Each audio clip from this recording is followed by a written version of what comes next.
welcome back. It is the 20th episode of Wayfarers, the campaign that has rocked the world and the internet as well. But what week is it? This is the spookiest week in the whole year. So spooky that last episode had to be thrust forward into this week. What does the Goblin King have in store for the Wayfarers who have fought their way through the Dark Tower and even met the amazing Orchestopheles, most wizened of all the orcs? The team ventures forth to the final boss or foe of this great castle. Will they survive the many enemies and features of this exciting adventure? Find out right now. Yes, indeed. Hello, everybody. Thank you for putting up with the week that I took off to get an extra special Halloween episode ready for our campaign today. I'm very excited. I love doing holiday-themed episodes, and Halloween is one that you certainly don't want to pass up if you are into D&D. There's so many really great ones that you can do. I hope everyone's doing well. Good to see you again, Pig. Good to see you as well, Ash. And our, of course, most astute introducer, Jimothy. I see that we're all in our regular festive garb here. Do we have any specific costumes today, or are we just rocking the normal attire? I think it's rocking the normal attire, although it could change at any time if we take breaks. I do have like 70 costumes in the other room. I can transform myself using my illusion magic. I have a strip of bacon on hand, perhaps. Perhaps I may metamorphose into a cockroach. We'll see how it goes. Awesome. And here we are now, joined by Call, looking a little bit more nefarious than normal. Okay. Yes, I wanted to celebrate the holiday season by representing one of the best black metal bands in the whole world. Their name is Mwa, and they create some amazing tunes. I am familiar with this band, and I would have to agree with you. I think I'll put some on right now so I can get into the theme and the atmosphere. But without further ado, why don't we just hop straight into the episode? Are you guys ready? Do we have any questions? Because once you enter this terrifying episode, there is no escape, dude. No, boy. Well, Okay. buddy. Who remembers what happened last week? Let's just start there. Ooh. Yes. Gwa. So we faced off against an angry chef. In all fairness, I did have some very harsh critiques and takes on his manner of cooking. He was even going so far as to cook his own brother, which is very fucked up, at least in my culture. But anyway, working together, we were able to best this foe, chopping him up into tiny bits. And then, very graciously, we met an orc who was not hostile with us. Rather, he wanted to have some conversation, and we engaged in some fun riddles with him. And he showed us his mysterious and amazing bonk healing technique, where he would thwack someone either with his hand or headbutt or some variety of physical contact, and we're all feeling very fresh and excited to press forth. Yeah, very astute recap there of the last episode. You got to encounter Orchestopheles, so far one of my favorite NPCs, maybe next to Hallelujah Jackson and Fumblemore McStumblefumble. But you guys have advanced. You're now at the final we'll say level, if you will, of the tower. The Tower of Terrors, the Dark Tower, I think is what we called it. Are you guys ready to just jump in and get started?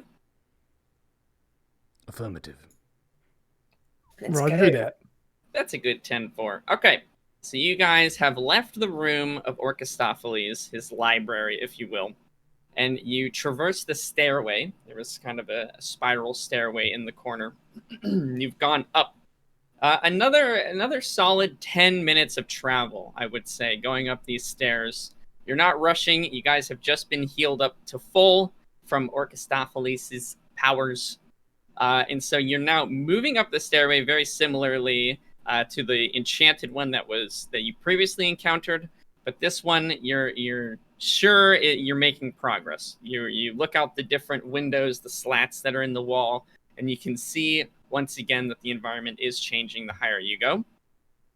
After about, like I said, 10 minutes or so, you guys reach a very dark kind of carved door. There's only one doorway at the end of this stairwell, and it has sort of some gold and silver embroidering on the sides of it that kind of curve all the way through the top. It looks like it is made of one kind of like, all made of the same type of wood. I know before you guys had encountered doorways that were kind of mishmashed together, kind of cobbled together out of whatever was laying around. It looks like this one had either more care put into it, or this was the best door that they salvaged on one of their adventures, in their raiding parties, if you will. What's the order of the party going up? You guys can go in single file. So what was the order you guys went up the stairwell, just to make sure? I believe we were in sandwich formation. Wizard sandwich formation. Wizard sandwich Yes. formation. Okay, so Beak up front. Nigel, Okay. the creamy center. fantastic. And Ash holding everyone together. Mendax We're bringing screwed. up the indeed. Okay, so you guys, yeah, you're at the doorway now. What would you like to do? There is a handle. This Barter door, cake? this door has some amazing text, it looks like inscriptions or patterns of some kind around it. Do any of you know how to read anything? I can say that each of you can see the symbols from where you are in the stairwell. None of you understand what the language is. You're not even sure if it is a language or if it's just some fancy kind of, inscription just to make it look nice. It could say, this door is terribly booby-trapped, and if you touch the handle, you will certainly perish. Could say that. Or it could say, It's very specific. welcome, friends. Melon. Nothing happens. That's all I got. Sorry. All right. Good try. Should we knock? It's good manners to knock. I think in Orcish, the type of knock is you normally hit your friend over the head from behind with a club to get his attention. Not so sure knocking on the door. It might be more of an annoyance than anything. Maybe we should sneak in and get a little stabby. That's a good point. They could be in the middle of a nap, and it would be quite rude to wake them up. Very much so. Okay, Best to so let them sleep forever. are you going to be opening the door then, Mr. Call, or what's the approach here? Kicking it in? Are you gingerly opening it so as to see more inside? What would you like to do? Shall I stealthily open it? Mendax is our master of stealth. Perhaps Mendax, you'd like to have a peek and see if you can ease this bad boy open. Absolutely. Let's go for this. I'll see if I can gently open the door open, just a bit of a crack to see if I can see through. Okay, absolutely. So it takes you guys a bit of time to shuffle sort of your positions here. A couple people have to, let's say Mendax even could do a bit of like a jump and almost use the wall and climb over top because it is Parkour! standing room only. Yeah, parkour indeed. But you make your way to the front of the pack, if you will, and you just want to open the door stealthily. Is that right? That is correct. All right, go ahead and give me the aforementioned stealth roll then. An 18 plus 5. Absolutely. Stealth is the word of the day for you. With complete and utter silence, you're able to crack the door open just a few inches so that you can kind of take a peek inside. You can even open it so much without making any noise to put your whole head through so you can get a complete view of the room inside. What do you want to do? I mean, I might as well put my head through, I think, because if I peek at all,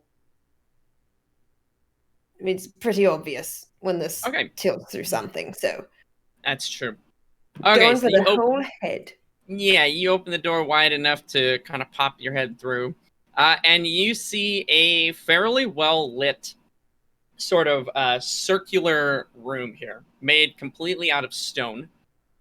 It's fairly barren, but you do see in the middle that there is a again a dimly lit robed figure who's standing over some kind of pedestal. His back is to you currently. He stands maybe a bit shorter than the shortest orc that you've seen in this whole kind of castle, citadel, whatever you want to call it. So he's not the tallest nor the most strong one that you've seen. He has sort of a cowl pulled over his head, but that's about all the details you can make out there. In front of him, there is a door that's kind of just in the middle of the room. So think of it almost as if there's some kind of archway just supporting a door that's been randomly set towards the middle of this room. It's currently closed. It's just this simple brown door that also has a knob, and there's a keyhole there as well. Besides that, there are a few tables to the sides of the room near the torches with some various books, a couple of stools, but overall the entire room looks fairly barren and pretty tidy. Okay. The figure in the middle does not seem to notice you guys. All right, so I've looked around and I don't notice any other figures then that I can see at the moment anyway. No, not that you can see. The whole room has probably a diameter of about 35 feet, maybe. So it's fairly large, but you can see the whole room fairly easily. And you don't manage to make out any other figures lurking about. Okay. Then I'm going to gently bring my head back in from there. I'm going to turn around and gesture to my compatriots.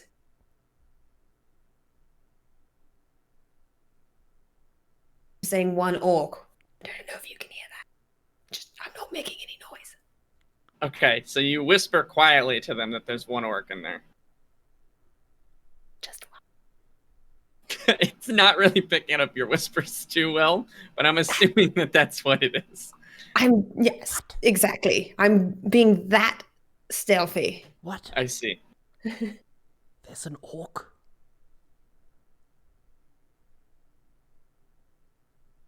Communication is so difficult in these sneaky situations. You relay the information that there is indeed one orc in the center of the room. Is there anything else that you'd like to try to convey to them? I'm going to take my bow and arrow out and just shush them again and motion for them to follow. And then I'm going to gently start to open the door. Okay, absolutely. Give me a perception check.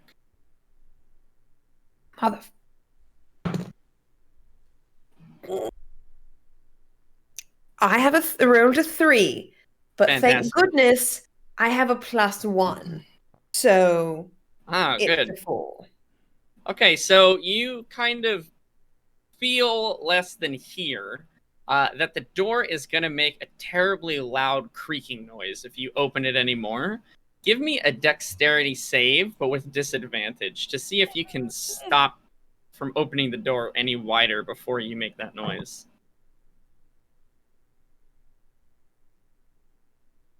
I don't need to roll again. All right, what did you get? I got a nat 1. Perfect. So nat 1 plus a 6, getting all the Plus a bad 6. rolls out early on in the day. I like it. That's still a 7. I've got the call-itis. Got the call-itis, dude. Ouch. What? Poor call. How am I being associated with bad rolls? You've had some bad rolls in the last few sessions. Just because I've rolled low consistently doesn't mean that I need to be associated with bad rolls. It's gonna end at some point. I actually interpreted it totally differently. I thought it was, slamming a door open and announcing your presence to an obvious threat rather than starting a fight with an initiative bonus. Thought that was more doing a card, trying to have a conversation with our enemy. Okay, I like that. That's Giving people the benefit of the doubt, even if they're in the final boss's room. Okay. Yep. We're here to make friends, guys. Okay. Okay. So you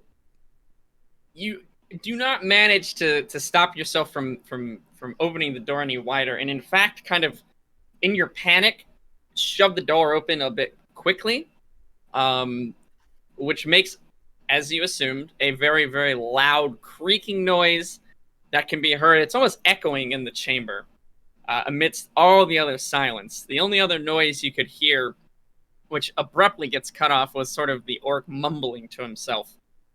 Instantly, the orc turns his sort of hooded head and face back. You can't see all of his face, but you can see these kind of green glowing eyes peering out from the shadows of the hood. And he lets out some kind of curse, just very, almost softly. It doesn't look like he is going to try and fight you. He doesn't have any sort of implements on him. But when he turns, you can see on the pedestal is that bronze key, which is the key that you guys have been after this whole time. So that is the artifact, as a reminder, that will let you somehow, through some way, access any other door in the world. So quickly he picks it up and he runs over to the door that's placed in the center of the room. Do you guys have anything you want to try to do at that point? So how far away is it from us? Yeah, he's in the center. There is about 17 feet or so between you and him. He kind of made it already to the door, and it looks like he's fumbling with the handle slightly. So you guys will have about one action, maybe even less than that. We'll see how well you guys roll in your initiative. But currently, actually, he's probably about 20 feet because he's out of the center of the room. So about 20 feet away from you guys. Okay, so too far for us to dash to in one turn. You could definitely make it to him, but I don't know if you would be able to do anything before he's going to be able to do his action. Gotcha. I'd like to try to shoot him with my bow and arrow. Absolutely, that's fine. Go ahead and give me an attack roll. I got a 19. Yeah, that will certainly hit. Go ahead and give me some damage. Okay, 1d6 plus 3. 6 plus 3 is 9. Okay, so you basically decide to take the action for the group here. In your quick thinking, you think that attacking him is your best bet of trying to stop him from whatever he's trying to do. You let loose that arrow, and it does, in fact, strike him in the back. You can see a trickle of almost like bluish blood that comes from the arrow shaft where it's embedded in his back. He lets out a grunt of pain as your arrow is, again, kind of sticking out of the cloak, and it's almost pinned it now to his back. But he continues kind of messing with the door, and in fact, it looks like he's finished up with whatever he's doing. He's grabbed the key when he went over there from the pillar, and it looks like he's inserted the key into the lock, and he opens the door, which is again just freestanding in the middle of the room. And all you can see inside of the doorway now, instead of like what you should see, which would be the other side of the room, as there's nothing behind it, you see sort of almost just this veil of darkness inside. And he quickly takes the key out and runs inside, leaving the door open behind him.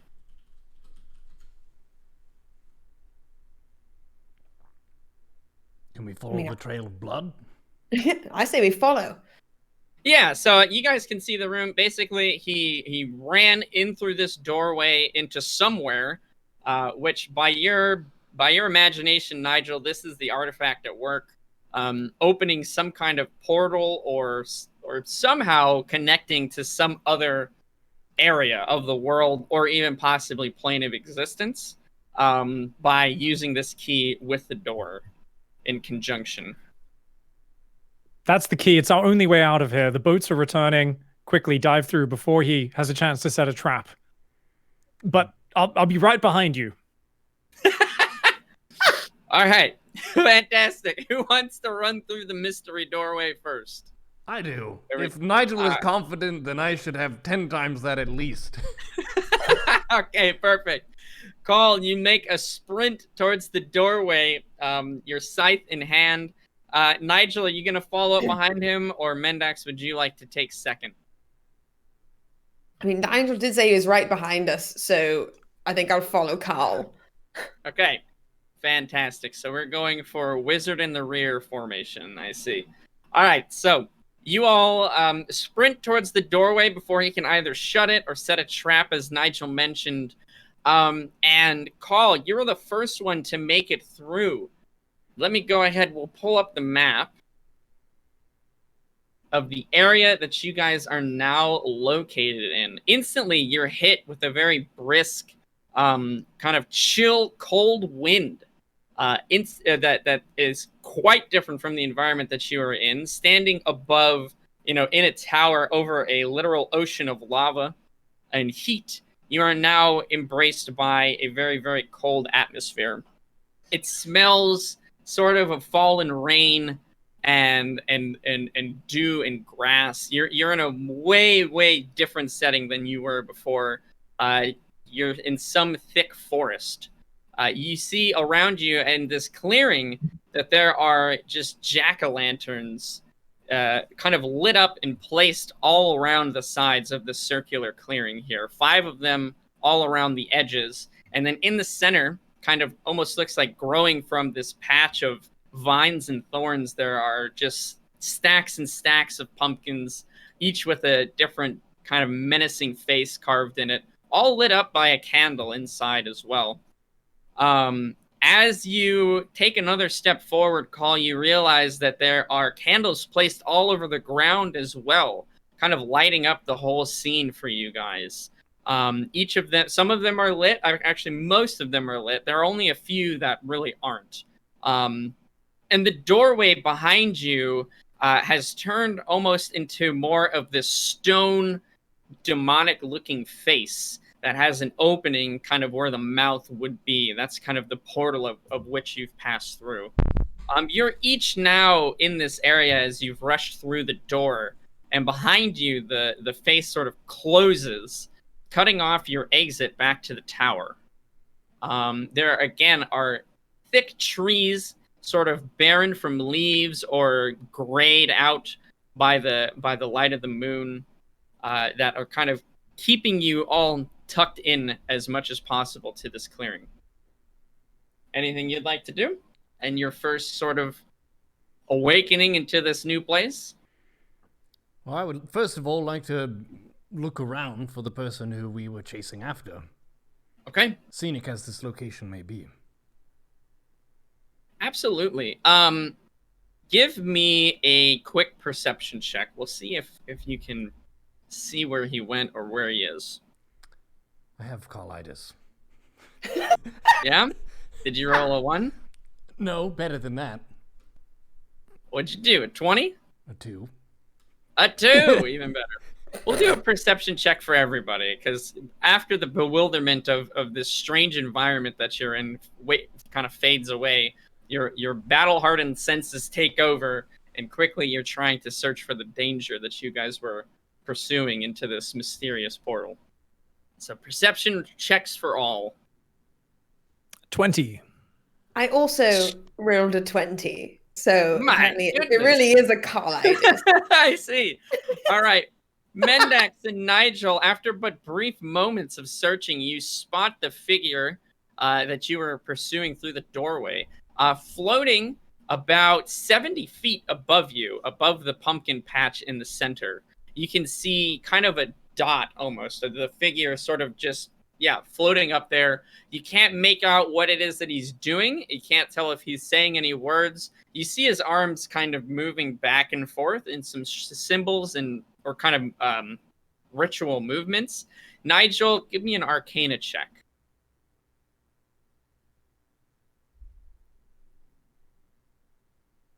I've rolled a 6.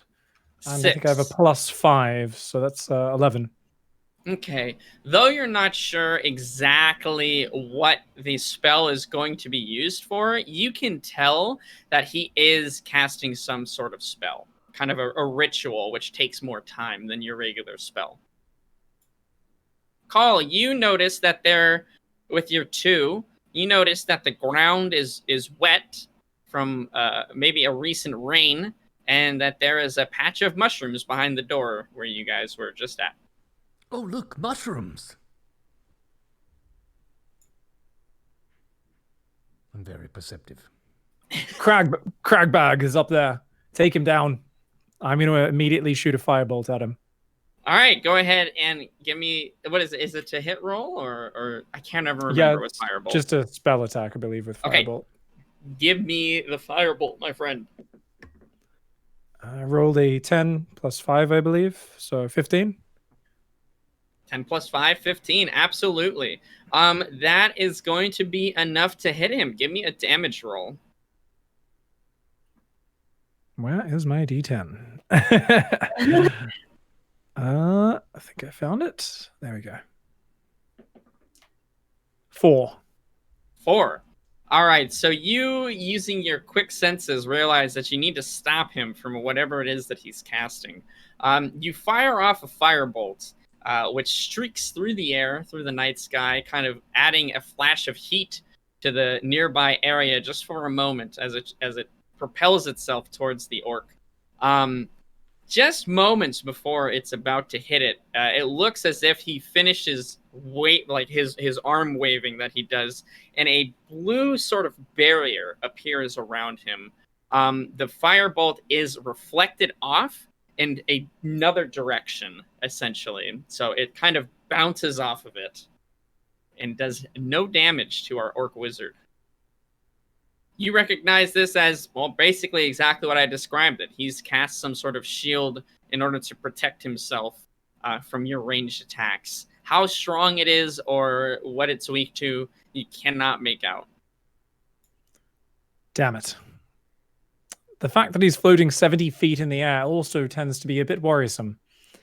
I suggest we shoot things at him until his barrier breaks. I love shooting things at people, so I support this. Okay. Yeah, you guys are free to sort of act in the actions that you choose at this moment. We haven't necessarily entered combat, even though we are taking some combat actions. Are there any candles, before I start shooting things, are there any candles directly around us where Oh, yeah.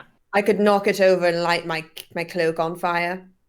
You could do whatever you want. There are candles literally all around you. It's actually a little bit difficult to move, you notice, without bumping into one. Okay, I would like to pick up the candles closest to me just very quickly and blow them out. How many do you pick up? 2. 2? Okay.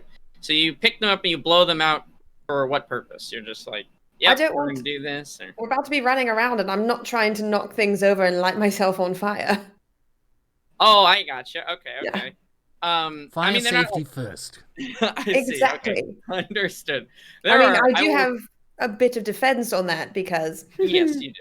But I still don't want to be on fire. I will just let you know as well, you're certainly welcome to this. There are hundreds of candles around. But you pick up the 2 candles nearest you, and you quickly blow them out just to see what happens or to give yourself some more room to set up and prepare for combat. As you do, you feel a bit of a chill breeze pass by. You're not sure if it's related to blowing out the candles or simply a coincidence. But a few moments after that, you hear some kind of groaning and shuffling in the forest behind the doorway. Do you hear that? Is it a hot elf ghost, babe? I mean, it sounds more groany and less moany, so I'm going to probably go with not hot elf ghost babe, but if it is a hot elf ghost babe, I still have never seen one. Mendax is not convinced that this really happened. I don't believe there is a hot elf ghost babe. I think perhaps Nigel just found the mirror in the woods and is making up, a little guy's tale, and then Carl has to one-up him. What are you talking about one-up him? There are loads of hot elf ghost babes. How many hot elf ghost babes? At least 7. Okay, I guess that would constitute a load. All right. And Mendex, what? give me a dexterity save. I've got a 16 plus 6. Okay. Your reflexes kick in even though you were concentrating on something completely different at the time, and you manage to duck out of the way almost instinctually from an arrow that passes through from the forest behind you guys where you entered. Nice try, you hoe-ass elf. Quickly after, 2 shambling skeletons emerge from the forest brush. One of them equipped with a bow and arrow, and one of them with a rusty blade. They have sort of scraps of armor on. The one with the blade also has a shield. But besides that, they sort of look to be targeting you, Mendax. I'm going to chuck the candles at them. Sure. Yeah, okay. Which one? The one without the shield. I feel like they wouldn't be as effective against an actual shield. Sounds good. Go ahead and give me a to hit roll using nothing, just a dice, actually. Okay. It's a nat 1. Crit. I crit. I've got colitis. So you really rolled a natural badly. 1? I did. Okay, It's a 1. fantastic. You go to launch these candles at your assailant, hoping that they would have some sort of more damaging properties than your arrows. As you do so, you sort of slip slightly on the dew-laden grass beneath your feet. You drop the candles, which manages to knock over and extinguish 2 more candles, which were alight as well. You feel another similar cold breeze pass through the forest, and a bit more groaning through the door, not through the doorway, but behind the doorway that you had heard previous to this. Go ahead and give me initiative rolls, everybody. Motherfucker. 18. 6 plus 3 is 9. 5 plus 2 is 7. All right. Let me just write these down.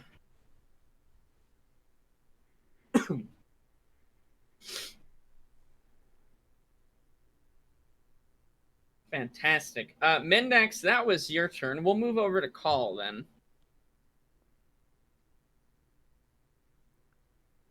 Hello, my name is Carl the Kinku, the Birdbarian. Okay. I would like to charge the motherfuckers. The skeletons. All right. Which one would you like to go after? There's 2 currently in your sight. The one with the shield, the one with the bow. Both are within range. Not the one with the bow. Should be able Okay. to dispatch that, assuming I have my wits about me, my coordination. Yeah, absolutely. Go ahead and, yeah, give me a to hit roll. I'm assuming you're just going for a normal attack here. Yes. 12 plus 5 to hit Mm-hmm. is 17. Yeah. 17 is more than enough. Go ahead and give me some damage. Excellent. D12. It's a good dice, especially for damage. 5 plus 3 because I'm strong, plus 1 because it's sharp. Okay. It's 9. How much is that total? 9? Alrighty. Okay. You lash out at the skeleton, striking him with the sort of fury of your scythe. You deal a good bit of damage, knocking off one of his arms and kind of crippling his legs slightly, bashing in one of the bones on the way down. It is still standing, but it is certainly looking quite worse for wear. Nigel, that will be on to you. No, Mendax, I would suggest not knocking over any more candles and summoning an army of undead, please. Okay, well, I know think that now. Yes, well, we're going to be busy cleaning up your mess. Be very careful. And how the candles are basically everywhere near me, so I'm going to make very careful to not move. And I'm going to shoot a firebolt at which skeleton was it that Carl charged? The one with the sword and shield? The bow and arrow one. The bow and arrow one. Do I have a clear shot? If I do, I'll take a shot at that one. Yeah, you certainly do. Okay, I will shoot a firebolt right at it. 19 plus 5, 24. I assume that one's a hit. That is indeed a hit. Give me some damage. Where did my D10 go? Nigel in the Okay. hunt for a D10. 7. 7. You let loose another bolt of fire, practiced now and gaining even more confidence with it, that strikes the skeleton in its left shoulder. You basically disintegrate the bone and sort of armor that was located there. It looks like that was one of the critical areas holding the skeleton together, which clambers into a pile of dust and discarded armor. You hear kind of a groaning, raspy, sort of sandy cough as it disintegrates into nothing. Falls to the floor, into a pile of death. It's dead. That's how we do it. We've won the battle! Well, it's sure. Anywhere you'd like to move, Nigel, you do have your movement action left. If you want to move freely, you can take you can move half your speed and be at no risk of knocking over any candles. If you want to move your full speed, you will run some sort of chance, and it will kind of rely on a dexterity save in order to not knock anything over.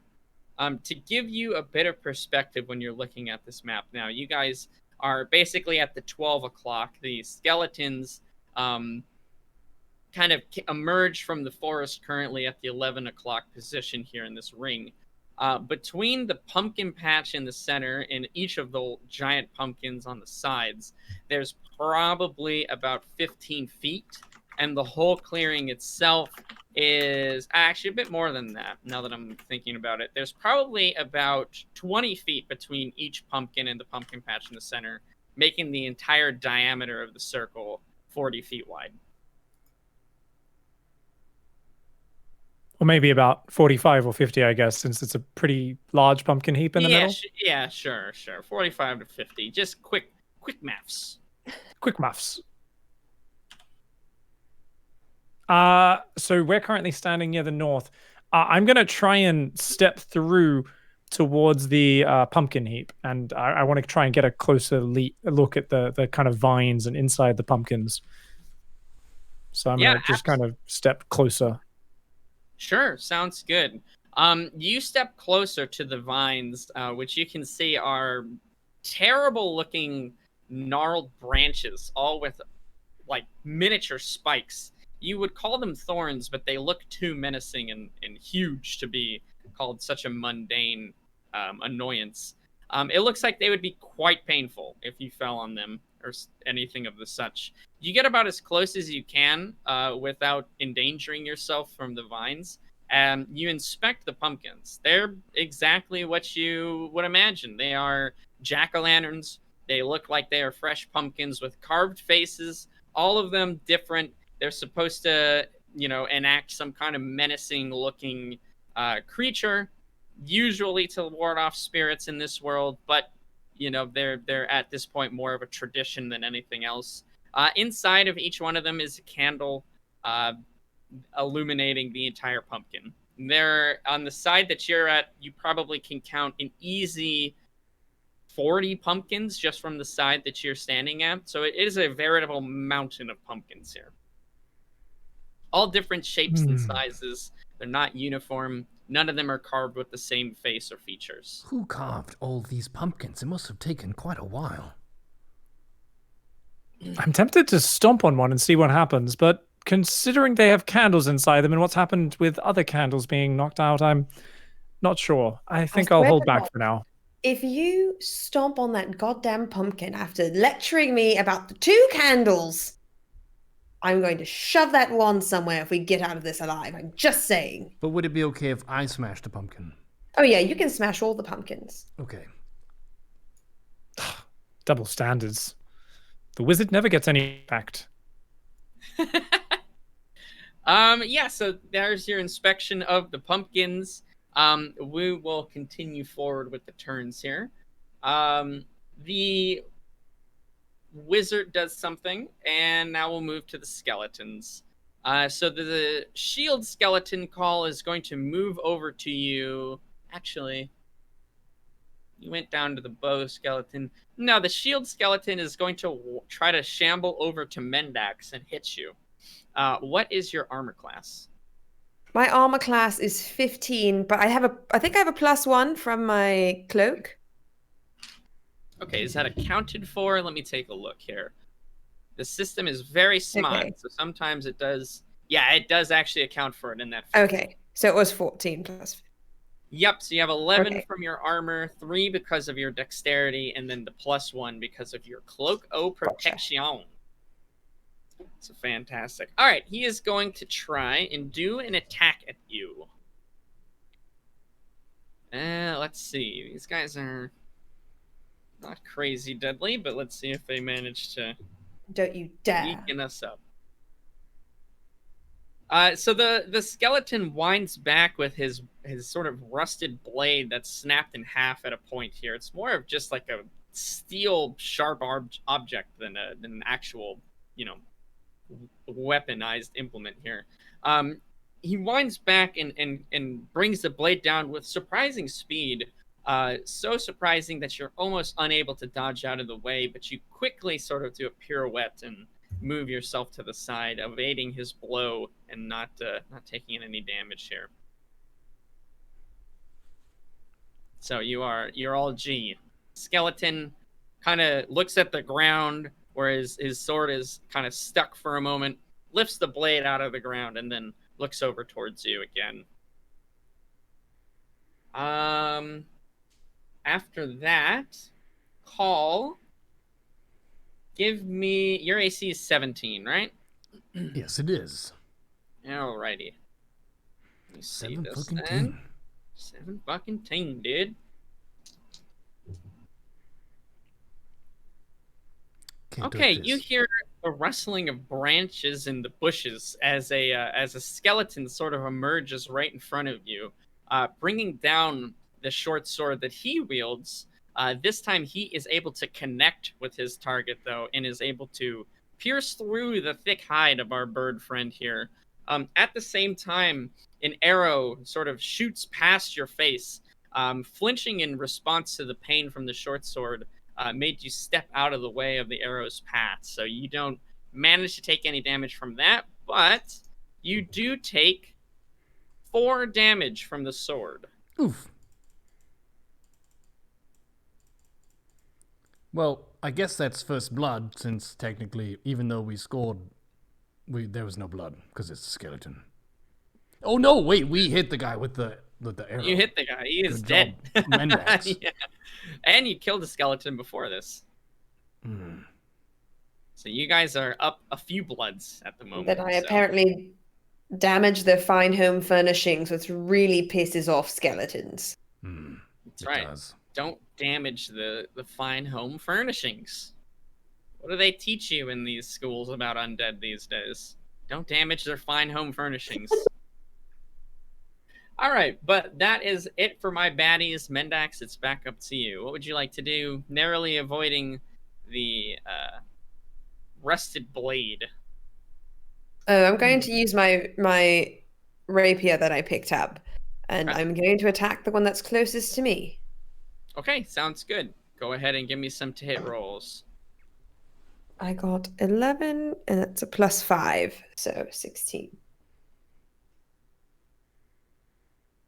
16. Yes, that will hit for sure. Give me some damage. All right, 1d8 +3. Okay. That's a 6. Where's my 8? Sound like Nigel. Okay, here's my d8 +3. 7 + 3 is 10.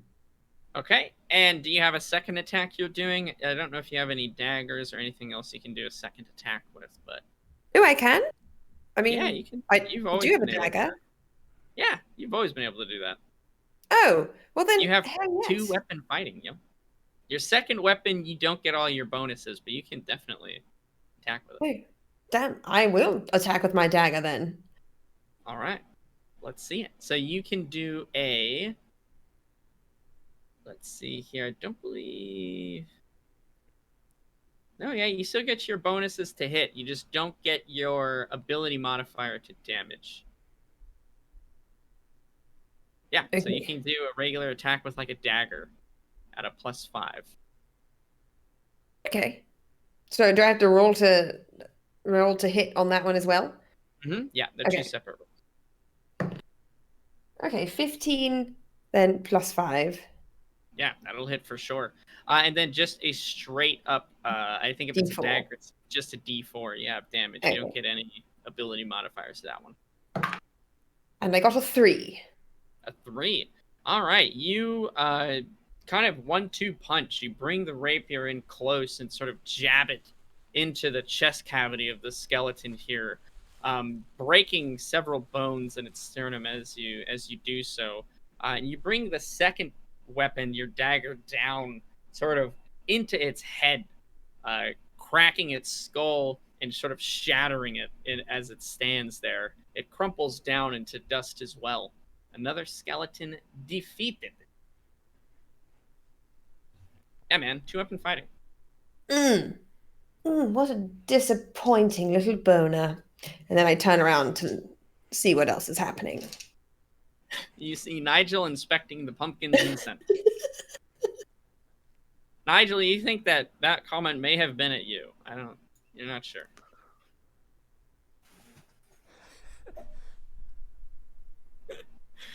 Poor Nigel. I swallow the doubt and refocus on the action. Okay, There's no time fantastic. for distractions. You pass your confidence check. All right, Call, on to you, my friend. You have a sword-wielding skeleton and someone shooting a bow and arrow at you in the forest somewhere. Well, I would like to strike the foe I can see. Okay. Yeah, go ahead, give me a to-hit roll. 16 plus 5 is 21. That is an absolute hit, my friend.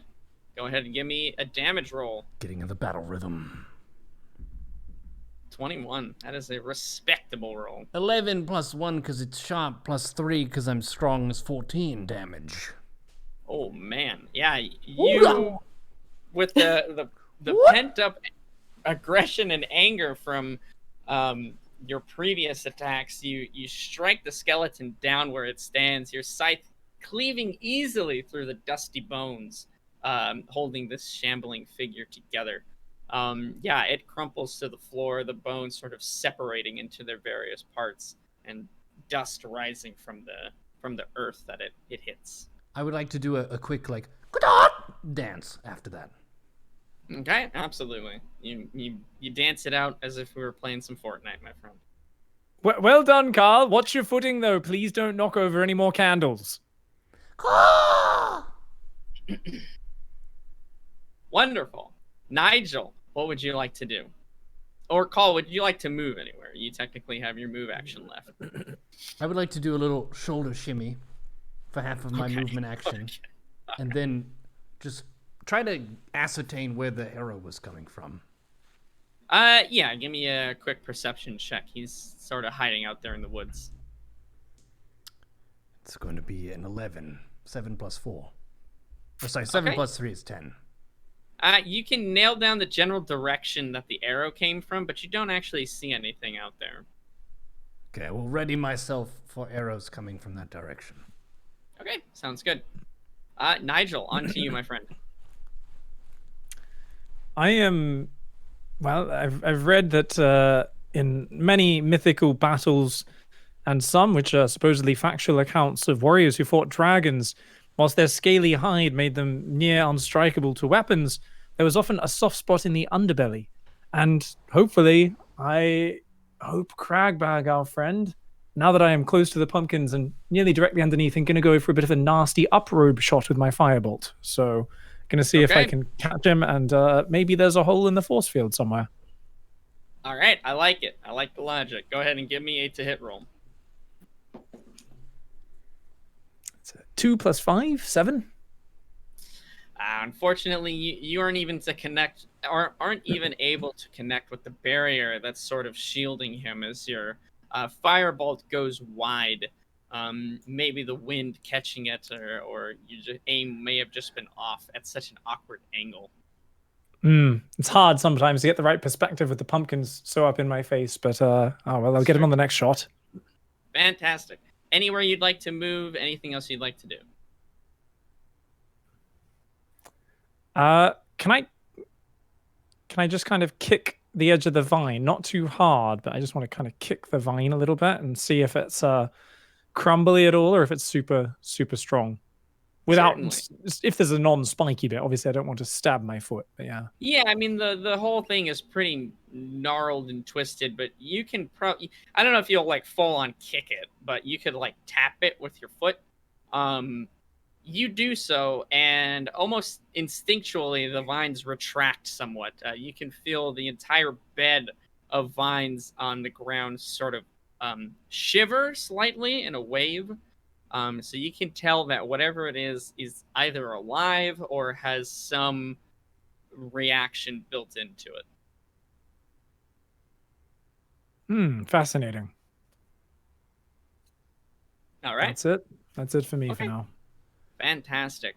We'll move on to our duly named Cragbag, who has been floating above you all this whole time. You don't necessarily notice him do anything, but you do see now from each of the 5 pumpkins that ring this entire area, their flames turn from a yellowish orange to a sort of emerald green, almost kind of one at a time, kind of blinking into this emerald green. And from them, almost like this wispy green smoke begins to pour out of them and starts funneling towards Cragbag, which is in the air still, quite high above you guys. So each of the pumpkins now on the ring, none of the ones in the middle, mind you, have started funneling this sort of energy or smoke to the orc that's floating above you.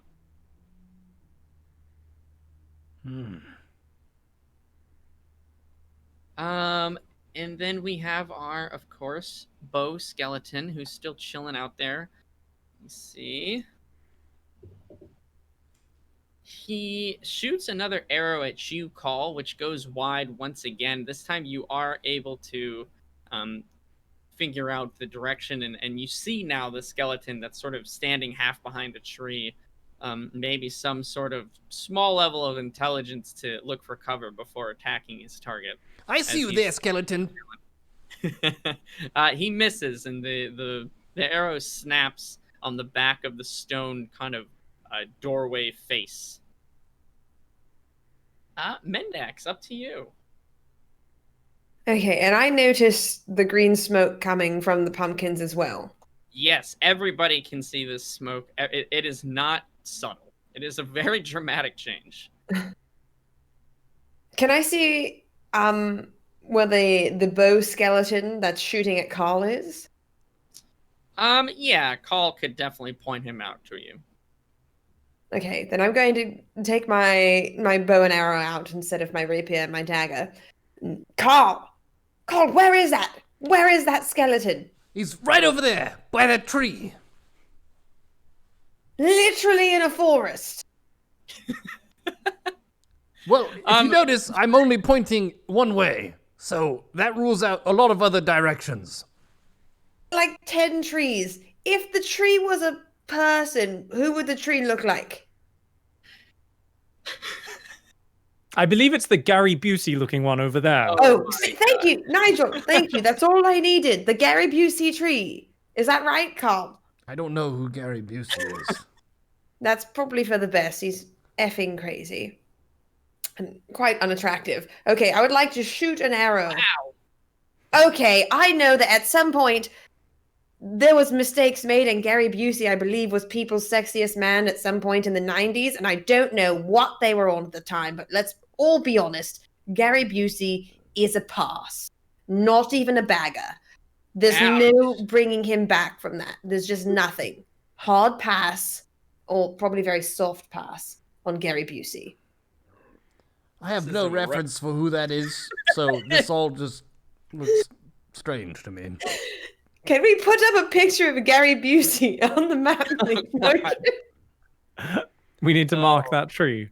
The only people I know who look like trees would be Treebeard and Groot. That's about it.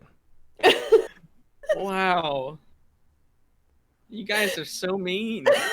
This is not mean. This is objective fact. Gary Busey.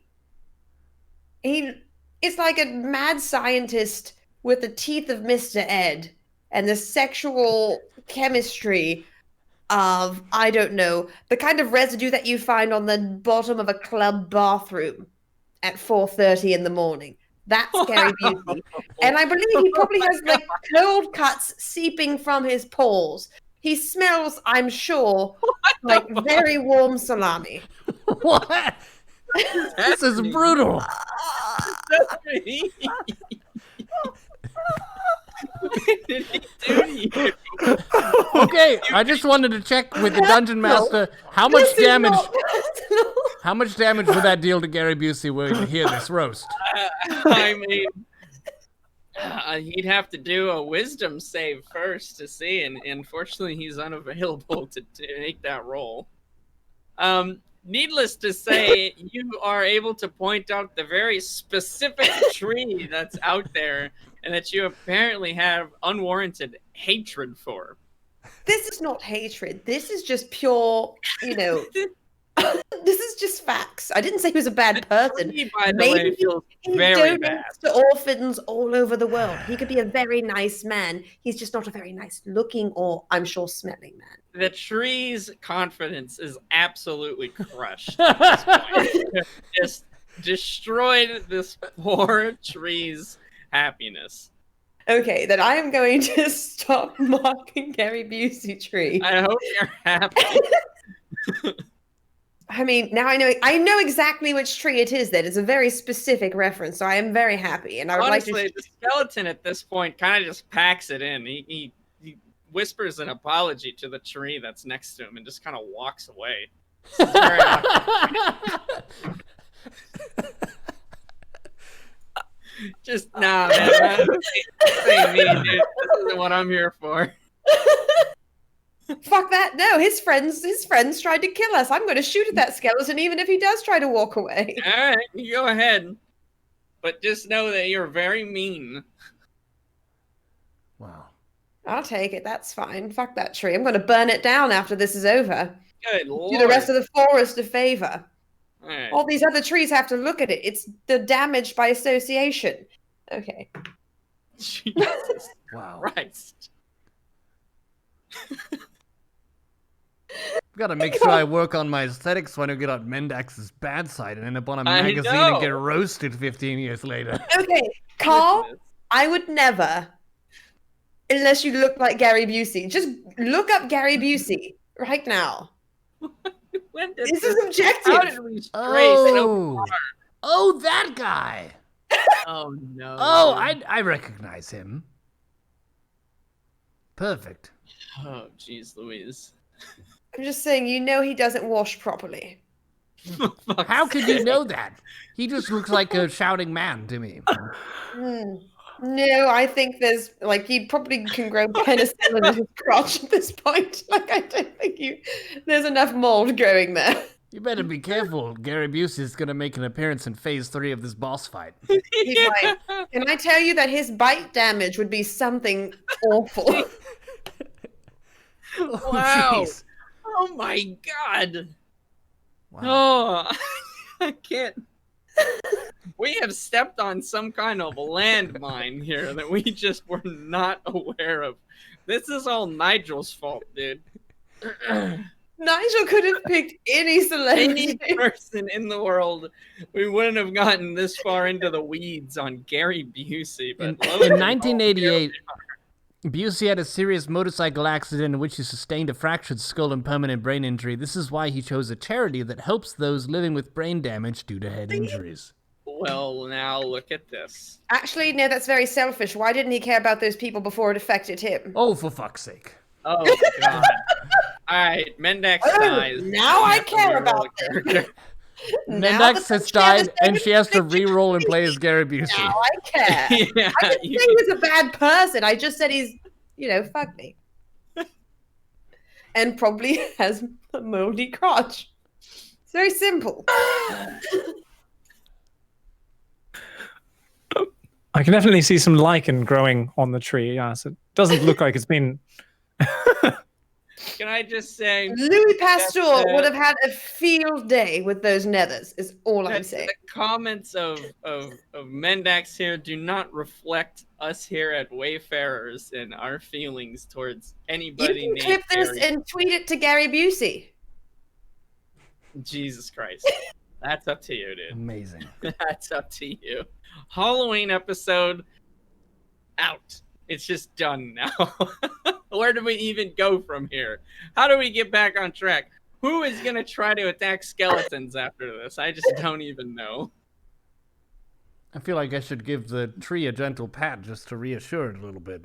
Oh, the tree uprooted and ran away at this point. He's crying, dude. He can't take the verbal insults. He had a rough day. He doesn't need this shit.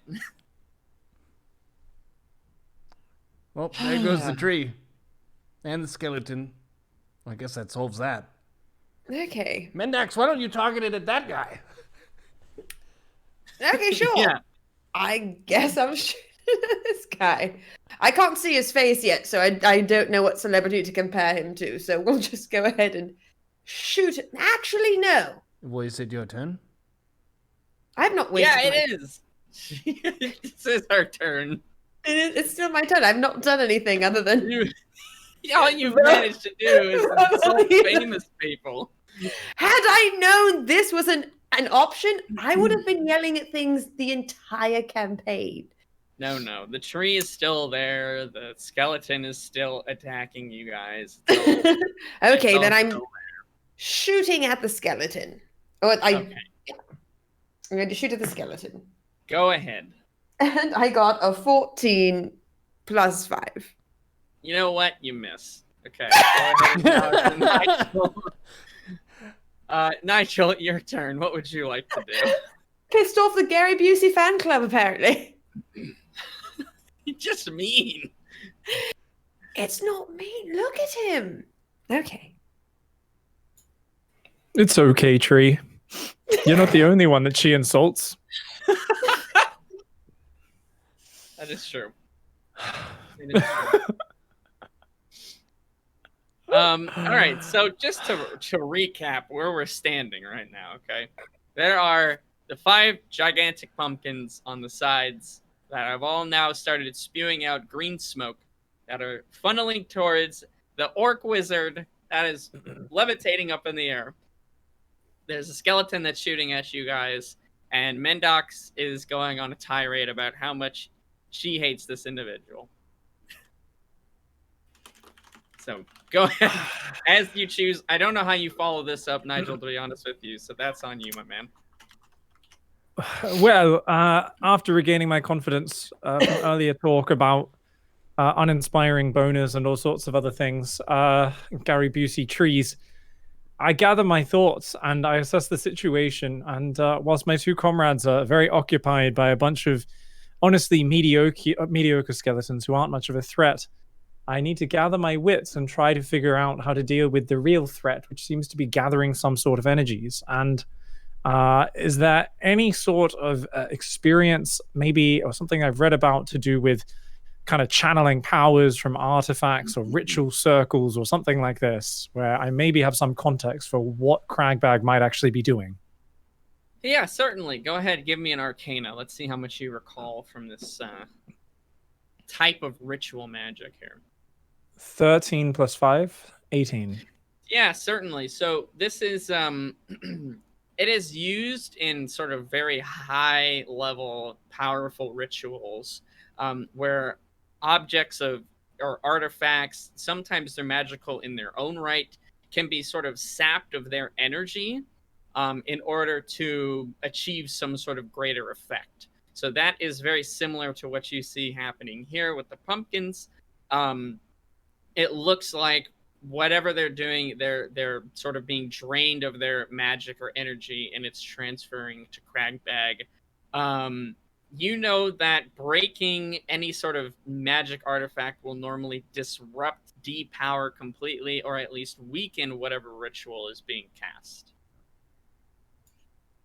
You know, I can't help but remember the first lesson I learned after I was left as a young child and was on the streets. I had to join a street gang to survive, and one of the first things we had to deal with was sometimes people tried to abduct us and use it as servants, basically slaves, or do all sorts of terrible experiments. The street children go missing and nobody cares. The first thing my good friend Jim taught me was that if someone tries to grab you, you go straight for their pumpkins and just strike fast and then duck and run away as quickly as possible. And I had to use it once or twice when I was trying to be grabbed. And honestly, sometimes I was trying to steal scraps of food as a young boy, and it was ducking the guards, but always striking the pumpkins and then evading was a good strategy. And I'm going to apply it here. Go for the pumpkins. Don't let them gather their energies. And I am going to shoot a firebolt at, let's say, the pumpkin over on the right-hand side of our little drawing. Okay, so 3 o'clock, roughly. The 3 o'clock, yes. Yeah, okay, absolutely. Let me see here. Actually, sorry. Okay, yeah, no worries. Instead of a firebolt, I'd like to create bonfire on that pumpkin and try to really set a flame so that it burns up very quickly. Yeah, let me just see here what bonfire. Okay, absolutely. So you can kind of cast the bonfire, sort of ringing the pumpkin to try to catch it on fire. Is that what you'd like to do? Yeah. Yeah, Okay, let's go sure. for that. Yeah, no problem. I don't think you have to do any sort of roll for this, yeah? It's just kind of It's only for hitting people. They have a dexterity saving throw. Yeah. Okay, gotcha. Okay, yeah, you kind of quickly assess the situation and realize that yeah, these pumpkins are being used as some sort of ritual spell or magic of some sort. You cast a bonfire, and a ring of flame appear underneath the pumpkin at the 3 o'clock position. So yeah, it's enough to fill a 5-foot cube, and it looks like it does damage on that creature's next turn, if I'm not mistaken. Sure. Oh no, okay, no, it does it immediately. Sorry. Go ahead and give me a D8 for the damage. Yep, go for it. 8. Oh, very nice. Okay. Yeah, you have caught this pumpkin on fire. It is sort of starting to crackle and pop. The skin, the flesh of it is starting to deteriorate and blacken underneath the flames that are scorching it. It is not enough to kind of disintegrate or weaken the entire structure, but it is certainly close to being like on the verge of collapse, essentially. As you do so, you feel a strong, cold breeze once again from the forest in the direction of that pumpkin, and you hear sort of stomping coming from the forest behind it. Shit. I may have arisen something large, but I think this is probably better than the alternative. If he sucks all that energy up and combines it into one thing, it's going to be a lot worse than whatever's coming to us now. I think our best bet is to smash at least a few of these pumpkins, but maybe not all at once. Nigel makes a pumpkin pie. Wizards fly. Look at that guy. All right. I'm just jamming, watching this bonfire. Yeah. Jam away, my friend. Yeah, so the fire engulfs this pumpkin, and as you sort of have done damage to this, you feel that gust of wind, and you can almost feel the ground not shake necessarily, but you certainly feel a rumble and you can hear branches and leaves and twigs snapping as something begins to approach from the forest. Yeah, actually, I believe anywhere you want to move, that's the last of the of what the sort of reaction is. No, I have to keep an eye on these pumpkins in the center. They may be the secret to our future success. Also, this is the furthest from the forest where the bad things are coming from, and I'm gonna stay here. Okay, sounds good. Yeah, you can see now Cragbag floating all up there in the sky begins to sort of glow as the green mist begins to swirl around him and sort of like a I don't know almost like a I don't know what the word is, but like an atom. You know how there's like rings that kind of go all around. They're sort of orbiting him. I guess that would be the best way for it, as it's starting to coalesce that power into more concentrated energy, as Nigel had suspected. We'll move to the bow skeleton, who is indeed still there. He will shoot at Mendax. Mendax, what is your? It's 15, right? That's your I'm AC. fucking teen. All right. Doesn't Let's quite see if have he the same ring manages. to it, but it's pretty good. Not quite. I'm trying my best. The arrow. This archer is not quite as accomplished as the former skeleton. The arrow shoots very wide of the target. Doesn't even manage to rustle any of your hair, or you don't feel a breeze or anything as it passes by completely in the wrong direction. He's the Gary you are- Busey of archers. Oh, for fuck's sake, dude! we were out of that. Everyone should be out of Gary Busey. Oh my god! We're All not right, out of the Mendax, pumpkin patch yet. It's your turn. Every Gary Busey joke is now just an instant miss. Oh, well then I'm going to sit and pout for my turn. I'm going to shoot at the pumpkin that Nigel is damaging with the bonfire. Okay, absolutely, sounds good. It's not quite gone yet, and I want to make sure it's gone all the way before Cragbag gets his next suction moment. Absolutely. Go ahead and give me a to hit roll. A 3 + 5 is an 8. Okay, that is enough to hit it. It is. It is. 'Cause it's a pumpkin. Yeah, it's a stationary target, and it's pretty easy. You can technically miss, but it's pretty hard. Okay, so I hit it, I can and name it. D6 + 3. 4 + 3 is 7. Okay. Yeah, you sort of sink this arrow into the structure of the pumpkin. The arrow passes through and in fact just pierces the entirety of it. It crumbles as it is disintegrating. I mean, the structure of it has been so weakened from the fire that basically any movement, a push even, would have just had this thing crumble into nothing. Give me a d20 roll. Tell me if you roll. I want to know if you roll a 1 to 10 or an 11 to a 20. So did you roll high or low? That's the question. I rolled high. Okay. As the fire begins to smolder out from the ashes of this pumpkin, you see inside that there are, looking unscathed from the fire or from the arrows, a tray of sweets. There's sort of a pile of different sort of toffees and candies, as well as little cakes and really nice looking goodies in there. Cake, though? Yeah, there's a whole bunch of sweets in there. Are they frosted? Is Yeah. it buttercream frosting? There's all sorts of different colorful fluorescent frostings. It smells very good. There are cinnamon rolls now that the pumpkin is Shut essentially up. just dissolved. It smells awesome. I mean, cake is my favorite food of all time, Okay. but I don't really trust strangers, like any goodies coming from strange pumpkins. Probably not the best to eat. I'm not going to risk it just yet. But if I get very low, my last dying action is going to be to eat some of that. Okay. Um, Sounds good. Yeah, not eating that yet. All right, Call. It is your turn.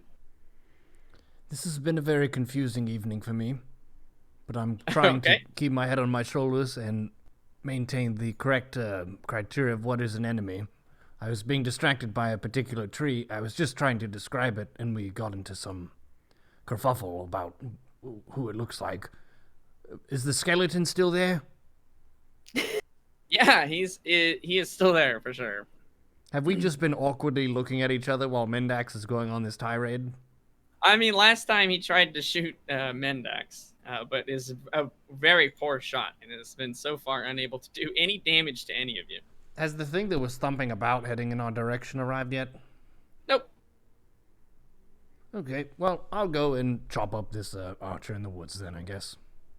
Okay, sounds good. Oh, sorry. One thing as this is sort of rewind just a little bit here. As Mendax destroys that last pumpkin, the green swirling smoke that was pouring out of it has certainly stopped, and it looks like the cloud of green energy that's accumulating near Cragbag has diminished slightly. By about a fifth, one could say. Okay, yes, but now I'll go ahead and do as you so desire. I will roll to hit. Okay. So you move into the woods.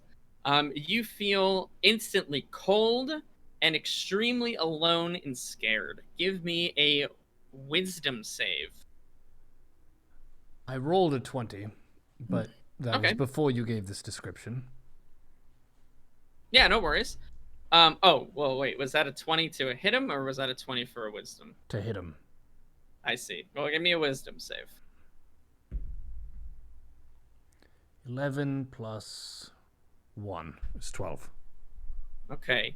The fear that you feel as soon as you leave the light of the candles is too overwhelming, as sort of an unnatural doom and gloom starts to sort of oppress your mind.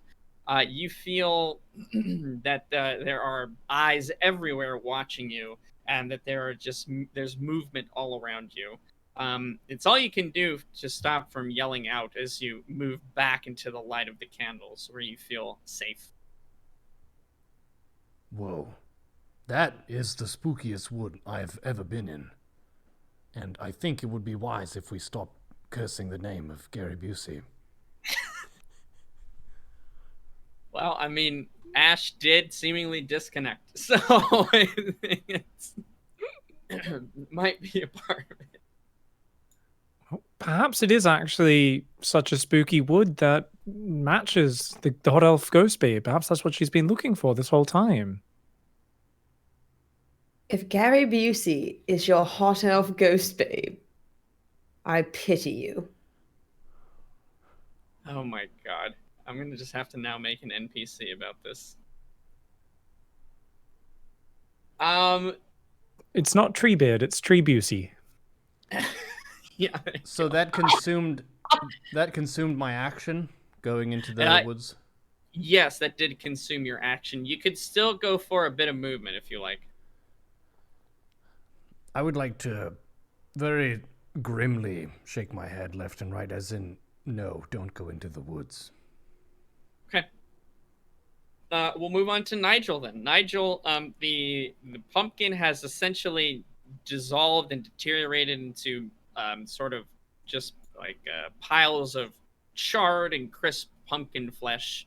And left behind is a tray that's overflowing with sweets and candies, cookies, toffees, cakes, and cinnamon buns.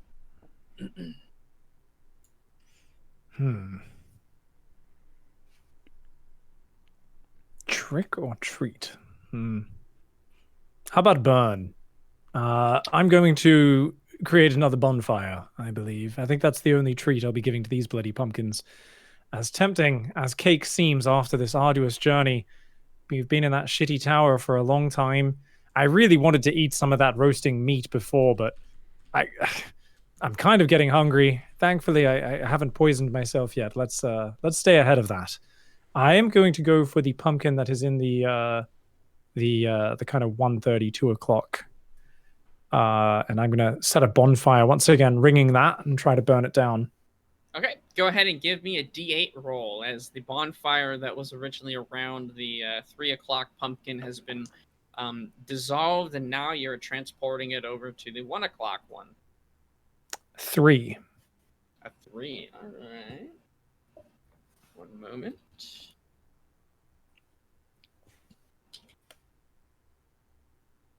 Alrighty. As the fires begin to catch onto this pumpkin as well, you feel yet another cold wind and breeze that sort of permeates from the forest in the direction of that 1 o'clock pumpkin. You still feel the presence of something coming from the original direction on the right side, but it has not quite made it to you all yet. You feel that these pumpkins, when agitated, are triggering some sort of reaction out in the forest. Indeed. That bonfire will catch, so just leave it to do its work. You don't need to finish that one off, Mendax. If you want to try and take down the pumpkins, go for a different one. But I'm worried about calling down too many of whatever the hell is stomping its way here all at once. Okay. Would you like to move anywhere else? That was your action, but any other anything else you wanted to do before we move on to the next turn? I'd just like to examine the edge of the clearing. So there's kind of almost like an unnatural kind of falling off. How dense are the trees around the edge of the clearing? Very, I would say. It is quite difficult to move past the tree line on its own. You certainly could do it, but when Call did so, he was sort of immediately felt this extreme sense of unease and fear. It's kind of like one of those forests where when you step in, I guess, even in the middle of the day, it's like you've stepped almost into like a twilight nighttime. And then if you're there at night, it's literally you can't see the stars. Like a pine forest is a good example of that usually. Yeah, where you're like, absolutely. oh God, okay. It is way darker than it should be in here. Yep, you got it. You feel kind of like you're on like a little island surrounded by an absolute absence of reality. Let's not venture out there. Let's stay right in the middle where I am. And I think I'll just hang out there for now. Okay, absolutely. As you move the bonfire over the light, sort of the dying flames of the original bonfire light up and illuminate slightly the creatures that are emerging now from it would be the 3 o'clock pumpkin's position. Stepping over the candy and all the sweets that were left behind, there is now a sort of a very large version of the skeletons / zombies you guys have been fighting previously. It looks almost to be like an undead ogre. As it lumbers towards you, Nigel, it's flanked on either side by two ghouls, two very fiendish-looking fellows you might recognize from your original adventure, or at least Mendax would recognize from her adventure back to the caves at Lakewood. Similar buddies there, but now being led by this sort of massive creature, and they lumber towards you, Nigel. It is wielding sort of a very sharp mace. Yeah, a morning star. That's what it's called. And it comes towards you and is going to try to attack you. What is your armor class? It's run away normally. AC 12. All right, let's see if he manages to get some damage done here. Oh, okay. Your instincts of fear are properly placed as you are able to quickly duck out of the way of the crushing blow from this morning star here. He narrowly misses you and thuds the morning star into the ground, creating quite a sort of a rumble through the earth. And the ghouls are beginning to walk now through into the candlelight, but have not quite been able to reach you yet. Are they knocking over any of the candles, or are they kind of just seemingly somehow always missing them as they're walking through the clearing? Good question. You do notice that they have certainly knocked candles over on their way over to you. Hmm. They've sort of even squished and stepped on them as they're all just warm wax. Yeah, but they've kicked them over. They've probably, I mean, even the shuffle with the skeletons, if you look down, you see that they've also knocked over candles. Probably about 30 to 40 of them at this point. Okay.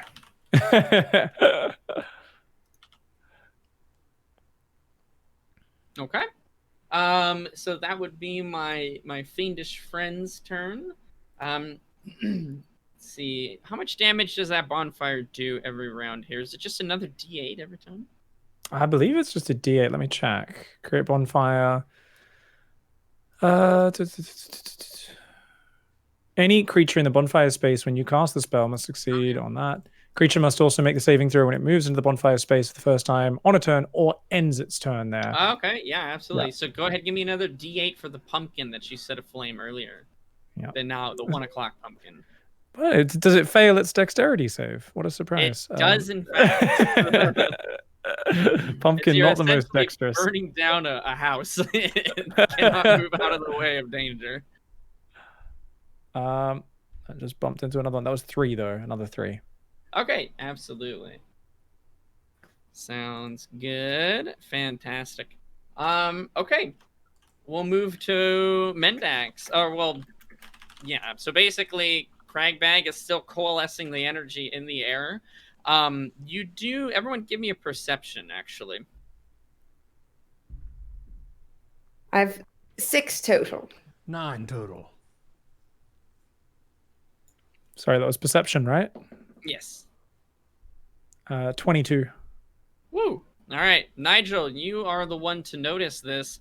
You can see that the topmost pumpkins of the mountain in the middle has started to change color. So instead of the orange-yellow glow from the candle illuminating it, it has turned into like green. So not all of them, just like the first couple at the very tippy top. Damn Okay, it. Mendax. I'd shout that out to Carl and Mendax as well, just to bring it to their attention. Okay. Okay, sounds good. I'm going to shoot at the large one that's been attacking Nigel. Okay, go ahead and give me a to-hit roll. I got a 14 plus 5. Yeah, absolutely. I mean, this thing is, again, it's like hitting the wide side of a barn here, even though it's not very fast. It's lumbering around. Go ahead and give me a damage roll. Right. And I get my sneak attack as well, correct? Yes, you do. Even though Nigel is cowering, he does still count as a enemy. 3d6 plus 3 then. So Yes. 1 plus 2. God damn it. Plus 2. Mother shitbags. So 5 plus 3. 8. Okay, absolutely. You managed to pierce an arrow into the hide of this lumbering zombie, which already has got several wounds and sort of organs that seem to be spilling out of its stomach. It's covered up by some basic cloth, and it basically has no armor. You can see that there are other weapons that have been stabbed into its back and into its front. It doesn't seem to have too much of a care for the pain, but you may be able to, damage its structural integrity enough to bring down the creature.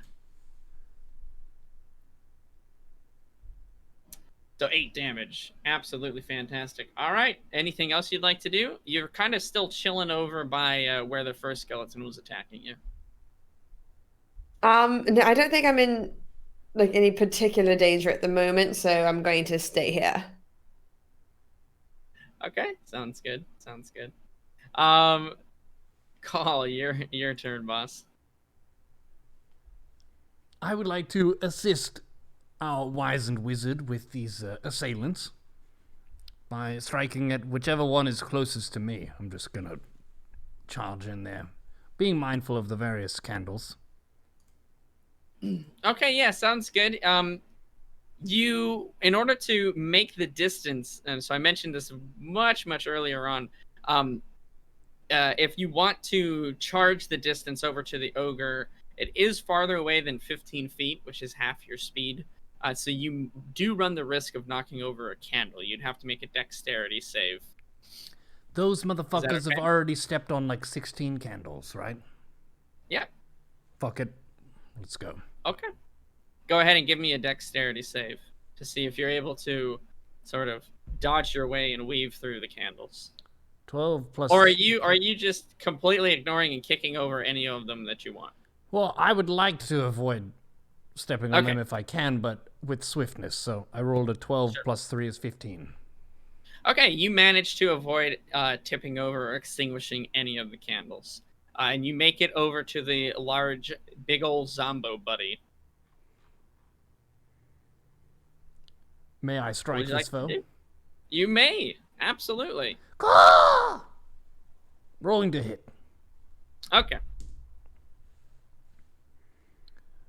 5 plus 5 is 10. So even with a roll not as great as normal, that is able to hit him. Wow. It's kind of like the blob, I guess. Yeah, he's just a large buddy. Now that you're this close to him, though, you can kind of pick up on how foul smelling this creature truly is, and it is quite huge. He stands over you, in fact. Oof. Oh, jeez. Oof. Oof. Okay. I'll roll for damage. Okay. 6 plus 2 because I'm strong, plus 1 because it's sharp. 9. All right, 9 damage. Absolutely. Perfect. Okay, you strike the zombie with 9 more points of damage. You inflict quite a wound onto its side as your scythe cuts through the sort of rotten flesh of the zombie here. As you do so, maggots and muscled sinew start to spill out of the cut. A fine Yum. hit. I'm feeling with it today. Yeah, far. absolutely. Nigel, we'll go ahead and move on to you. Call was able to inflict a grievous injury to this big old zombie ogre. How would you like to follow up? You are within melee range of it. Yes, I am unable, I believe, to to get out without it getting an attack of opportunity on me. You can use your movement action as a disengage. You will only be able to move 5 feet, but you can move 5 feet away from it without provoking an attack of opportunity. I think that's what we'll go for then. I'll try to move. So has it come also from behind kind of the way we entered? Is that the direction it came from? No, it came from the direction of the 3 o'clock pumpkin. Ah, okay. So yes, I'll move towards the 9 o'clock then. And obviously only 5 feet, but basically just getting away from that, also getting away from the 1 o'clock pumpkin at the same time. Okay. So you put Call between yourself and the gigantic zombie, and you are also staying farther away from the other pumpkin that's on fire. Indeed. Have I got a shot at the big old fiendish friend here? Absolutely. Okay, I am going to take that firebolt to the face. Let's go. Let's go.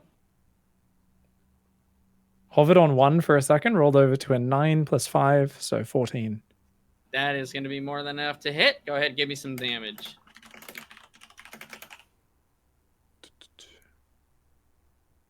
And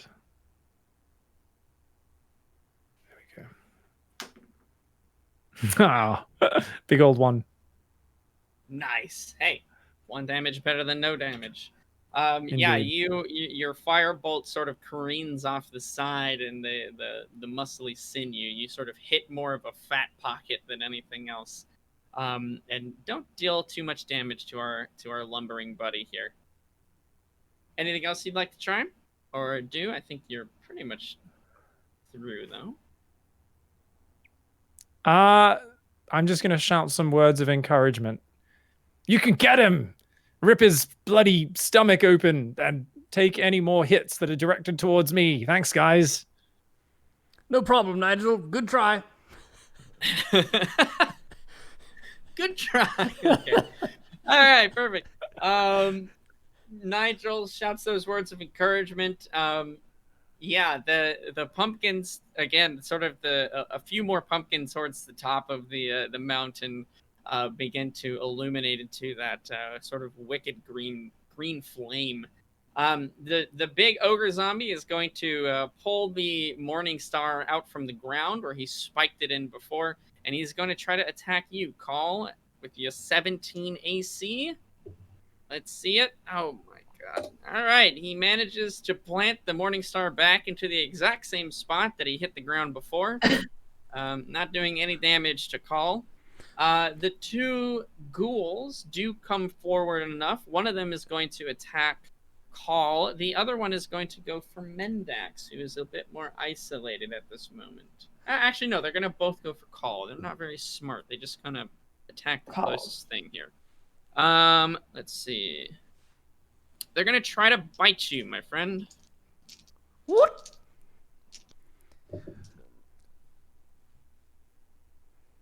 Okay, they sort of flank you on either side. One of them lunges out to bite your leg.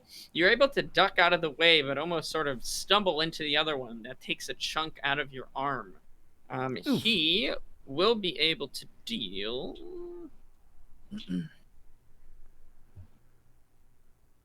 7 damage to you.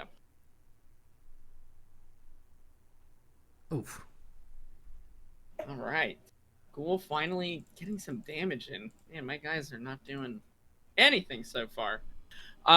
Lumbering from the I've taken 11 damage. What are you saying? They haven't done anything so far.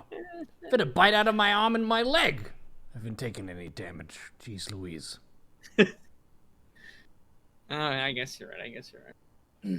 Now from the 1 o'clock pumpkin behind it, the sort of roaring inferno as this pumpkin begins to dissolve. 3 skeletons, each equipped with a sword and a shield, flank on either side and move towards you all from the darkness of the woods. Underneath them, there are 2 disembodied hands that are sort of crawling on the ground, also heading towards you guys.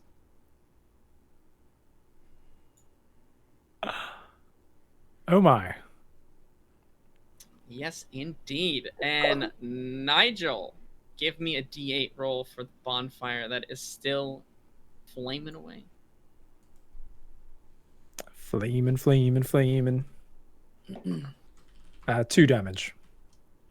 2 damage. The pumpkin is still up, although it is not looking very good. It's sort of jarred and sagging and almost collapsing inwards on itself here, but it is still not completely dissolved and disintegrated. Mendax, your turn.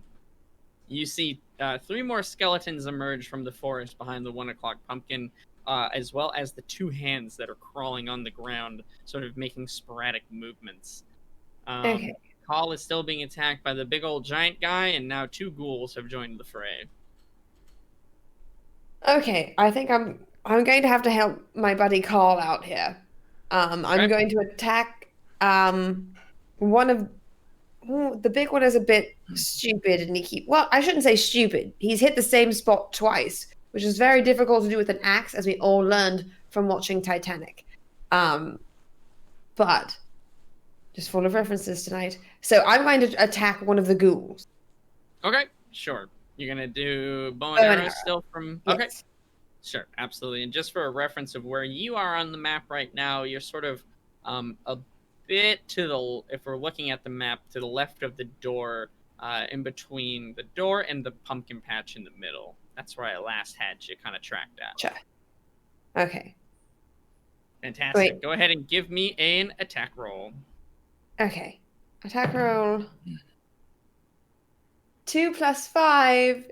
It's a 7. All right. Unfortunately, these ghouls are a bit more nimble than the giant is, and it is able to. You don't know if it's so much reacting to the shot and dodging out of the way, or if it just kind of got lucky and happened to move out of the way at the same time. Regardless, your arrow misses and swings wide. Heck. Heck. Anything else Sorry, you'd like buddy, to do? I tried. What? I was just saying, anything else you'd like to do, Mendex? How close are the nearest hands and things to me? They're just at the pumpkin at the 1 o'clock position here, so they're about 15 feet away from you. Oh, okay. Then no, there's nothing else I'd like to do. Okay, sounds good. You go ahead and hold your position. Call. Let's move on to you, my friend. Seems that I have an abundance of targets. This makes Indeed. me glad.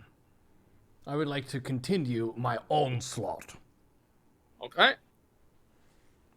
Maybe slap a ghoul or two. Alrighty. So what is the move here from the call? I would like to use my mighty Scythe of the Crow, sharp and Okay. aesthetic as it is, and slice through one of these fiends. Okay, which one would you like to pick? You've done some decent damage to the ogre giant, the zombie, and you have 2 ghouls who have not been wounded yet. One on either side. Let's keep going for the big guy. Okay, sounds good. You go ahead and slash out at the giant. Go ahead and give me an attack roll. To hit, we roll a 10 plus 5 is 15. That is certainly going to hit. Go ahead and give me some damage. D12. 1 plus 1 because it's sharp, plus 2 because I'm strong is 4. Plus 3. Plus 3 because I'm very strong. So it's So 5. All right. Okay. Yeah, the ogre zombie does indeed still stand.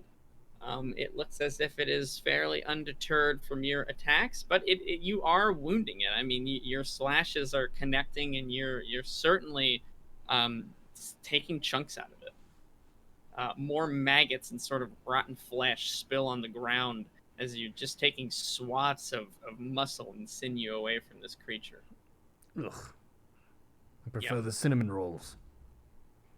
Which are still there, by the way, and untouched. Hey, and Nigel.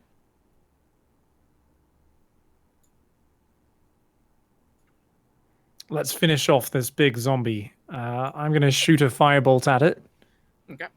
Good old trusty. Let's go. 5 plus 5 is 10. Yep, that'll hit for sure.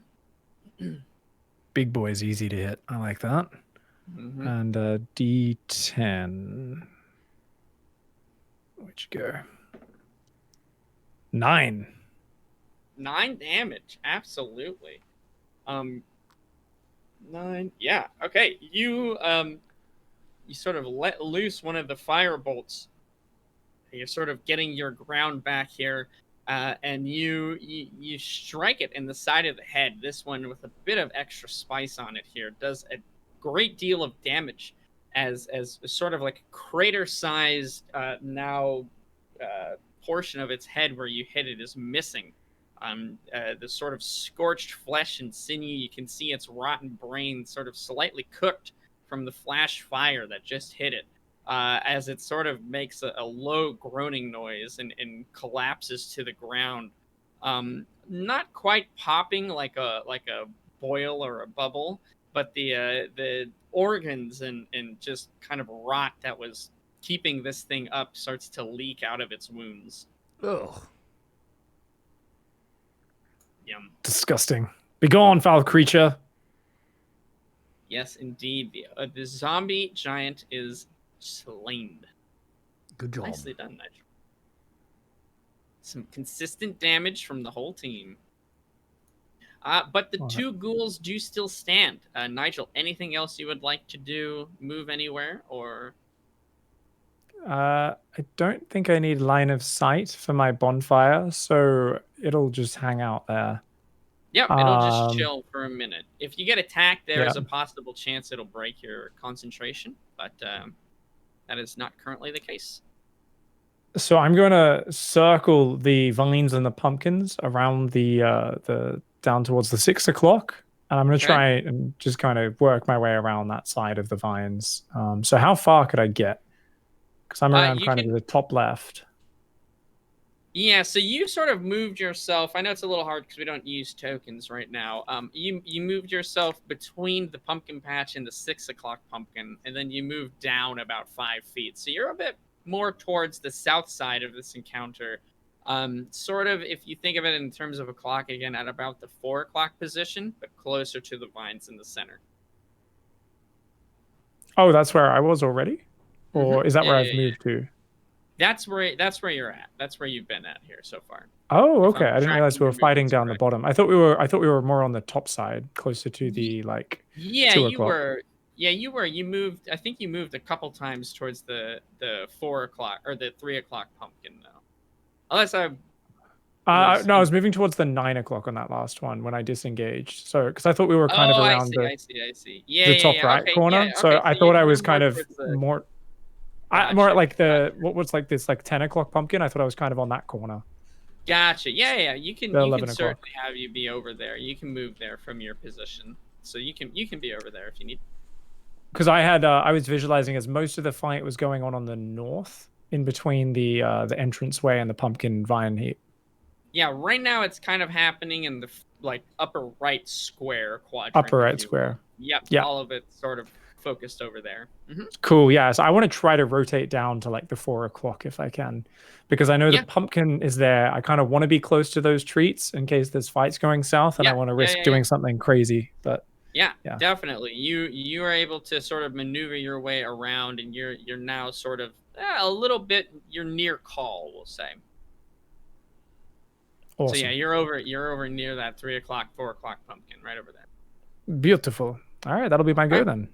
All right. Let's see. So now the skeletons and the 2 crawling hands do join the fray here. So let me add them.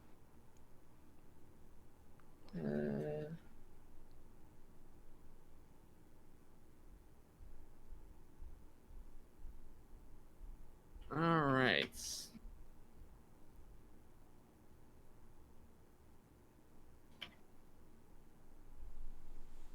Fantastic. Okay.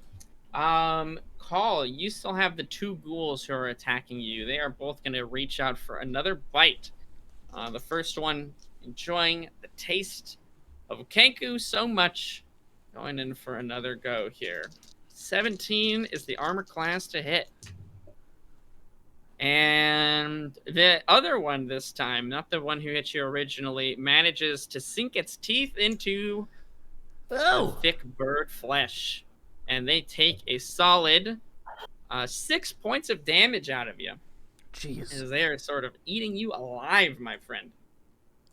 And the 3 skeletons begin to shamble forward. 2 of them heading towards Nigel, sorry. And one of them heading towards Mendax, in addition to the crawling hands. So both hands heading towards Mendax, and 2 of the skeletons heading towards Nigel. So Mendax, from where you are, let me see here. The single skeleton can reach you, but the hands are sort of not fast enough to make it quite all the way to you. So he will try to hit you with his sword. Let's see. And he will be successful as he slashes out at you, dealing 4 points of damage. Nigel, both the skeletons now have sort of started to pin you more towards the delicious treats, and they're going to try and attack you with their swords as well. What is your armor class? 12. All right. Both of them are able to hit you with their swords. They deal a total of 8 points of damage to you, as both of them sort of stab into your side simultaneously. Ow. This is why I stay in the back normally. God damn it. Ow. All right. Perfect. Welcome to the Barbarians Club, Nigel. I don't Okay. think I like it very much. Can I go back to being a wizard in the back? Sure. Just dodge next time. Nigel, give me a D8 roll of for your bonfire. Actually, no, you need to roll a concentration check. Hold on, because you did get attacked here. You may lose control over your spell. Let me think. I believe that is a wisdom save. I don't know. It might be an intelligence save. Hold on. Hold, please. I forgot the ruling on this one. I haven't done this for so long. Da-da. Should be able to get a very fast rule here.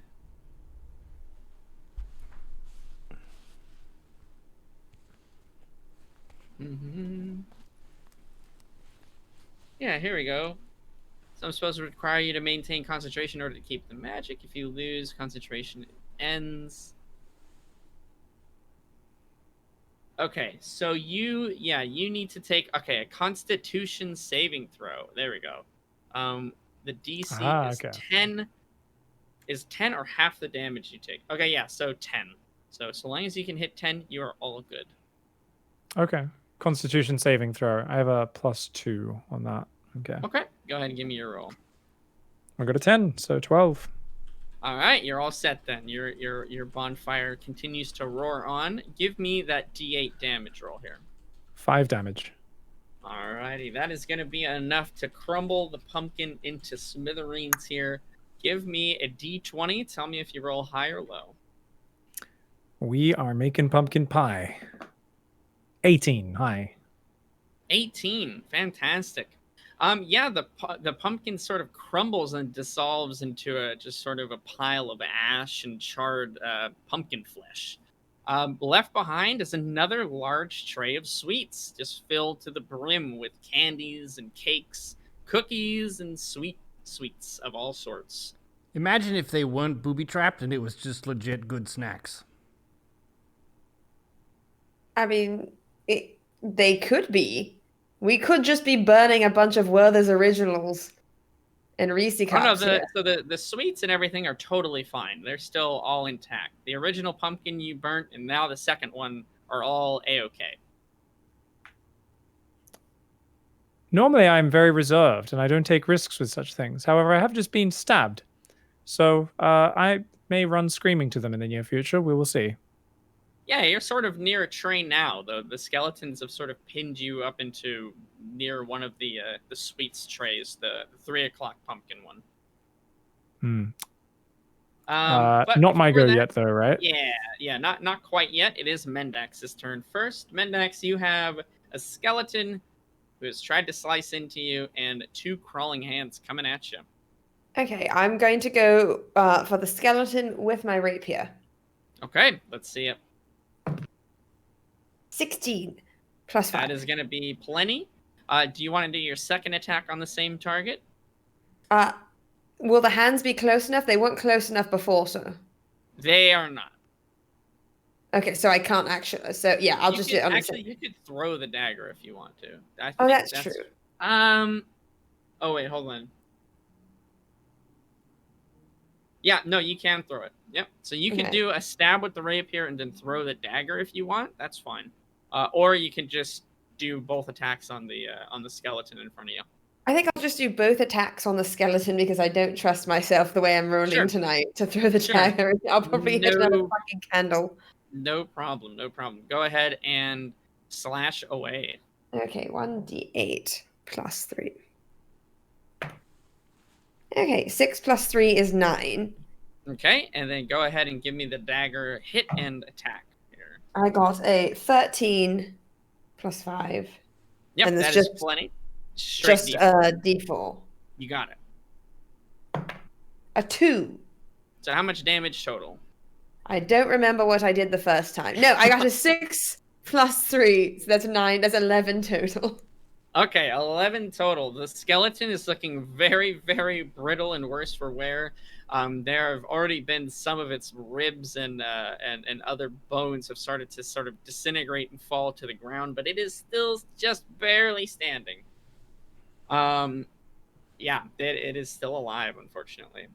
Anything else you'd like to do for this turn? Can I carefully walk backwards a bit so that the hands won't be able to catch up to me without? I just don't want to knock over any other candles, but I want to back up just a bit. Yeah, so you do have a bonus action for disengage, Right. and you could do half your movement after that, which is another 15 feet. You'd sort of be at the top left pumpkin at that point. Okay, Yeah. let's do that then. Okay, sure. So you move all the way up and kind of press your back against the top left pumpkin that's there. Got it. Okay. Absolutely. Sounds good. Call. You have 2 ghouls snacking away on some delicious, delicious bird. What would you like to do? Now that the large zombie has been taken out, I would like to direct my attacks toward one of the ghouls. They both attacked me, so either one is fine. Fantastic. Let's see it. 7 fucking teen plus 5 is 22. That is going to be more than enough to hit. Go ahead and give me some damage. Let's get a d12. The D12. 5 plus 4 is 9. All right. Yeah, 9 damage. Absolutely. You slash into the ghoul, the first one that took a bite out of you, and sort of really rend a huge sort of tear into its side. Sort of this black ooze begins to sort of slowly sludge its way out of this creature. It lets out a howl in pain, and it looks at you with wild eyes and sharp teeth. Blessed be the metal workers.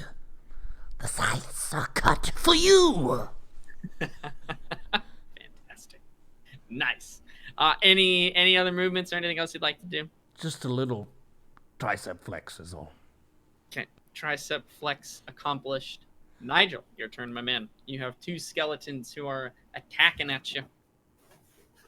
And you're backed up next to a tray of sweets. Oh my. Okie doke.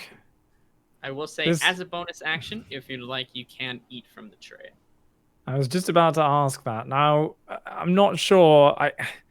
I really did want to try and grab a butter frosted icinged cake. The buttercream frosted cakes, best choice.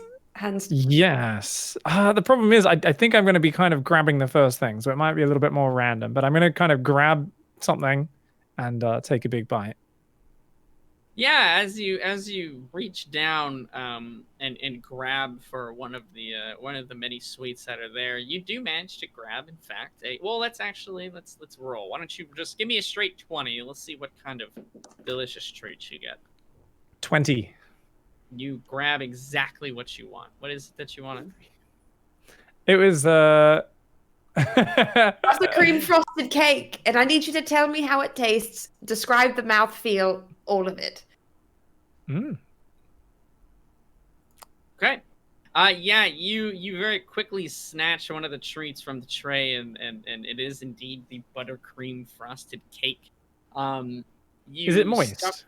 Oh yeah, man. This is literally the best cake you've ever tasted in your entire life. It is it's like that perfect temperature of just slightly cooled, but still warm, but not enough for the frosting to ooze off of it. You stuff your face as quickly as you can. You are instantaneously healed back to full, and all of your spell slots regained. Whoa! Whoa! Indeed. As you down the last bite of this buttercream frosted cake, your eyes sort of, they don't glaze over necessarily, but a fog that you didn't realize has been there is lifted. You look down at the tray of sweets behind you and over at the top right area, and you see that it is in fact a tray of molded, maggot-infested, just old-looking food, sweets, and different sorts of just breads that are just completely deteriorated into nothingness. Oh. It was still delicious, though. The whole thing is extremely tasty. That was. It has the taste, like in my mouth hasn't changed or anything. No, It's still. no, not at all. All right. With impending danger and my adrenaline pumping, I am going to expertly shove that into a dark chamber of my mind palace and not think about it because Okay. I do not want to vomit on myself while getting stabbed by skeletons. So I'm going to very much enjoy that since I've been sitting here nursing my single spell slot that I've had left forever, basically, as I've been just absolutely drained of magical abilities. But that's fantastic. So that will regenerate me, and with a renewed vigor, I think I might set some shit on fire. I've got 2 skeletons in front of me. If I shoot with the orientation, can I? I'm not sure where Carl is. Can I hit them with a burning hands cone without setting Carl on fire? Yeah. Yeah, certainly. You could angle yourself in such a way to accomplish that easily. With how much space is in this area, you would have no issue. Okay. You may even be able to hit one of the ghouls as well. Yeah, I think you would, actually. So yeah, you could hit both skeletons and the ghoul, the one that Call has done some damage to. You'll just kind of clip it. Okay, this is honestly that moment when you've been on a diet eating only vegetables for a month and you're finally bite into a big hunk of meat or something, you eat some chocolate cake, energy is bursting through me, and I'm bloody excited to finally do something other than a firebolt or a bonfire. So yeah, I'm going to basically try and shoot a big old cone of fire at these guys. Now, I'll use a first level spell slot. Okay. I'm trying to remember how the spell, I think it's just a saving throw, just a deck saving throw. Yeah. Yeah, let's take a look 13. here. Just a deck saving throw for 13. Okay, got it. So that's for a ghoul and the 2 skeletons, certainly. Let me go ahead and get you those. Okay, one of the skeletons pass, one of the other ones fail, and the ghoul fails as well. All right. So I guess I'll roll for damage on the skeleton first. It's 3d6. Yeah, I 4. think you do. Do you do the same for all of them? I can't remember. We'll see. 4, 2, and 4. So 10 damage. And do I roll again for the other, or? 3 in a failed save. I think you just do 1 roll for all 3. Fair enough. But as I'm not 100% sure, if you want to do 1 for each, you can. I'll leave it up to you. You can either do 1 for everybody or just roll each for each one. Since I have 1d6 and doing the numbers will be a bit confusing. We can just leave it at that. That's fine. 10 is a good medium roll there for 3d6. And it does half to the one that got the save. So that's 10 damage to the zombie, the skeleton, and 5 damage to the other skeleton. Okay, sounds good. So you are able to the flame sort of lashes out to the back of the ghoul that Call has already hit with his scythe.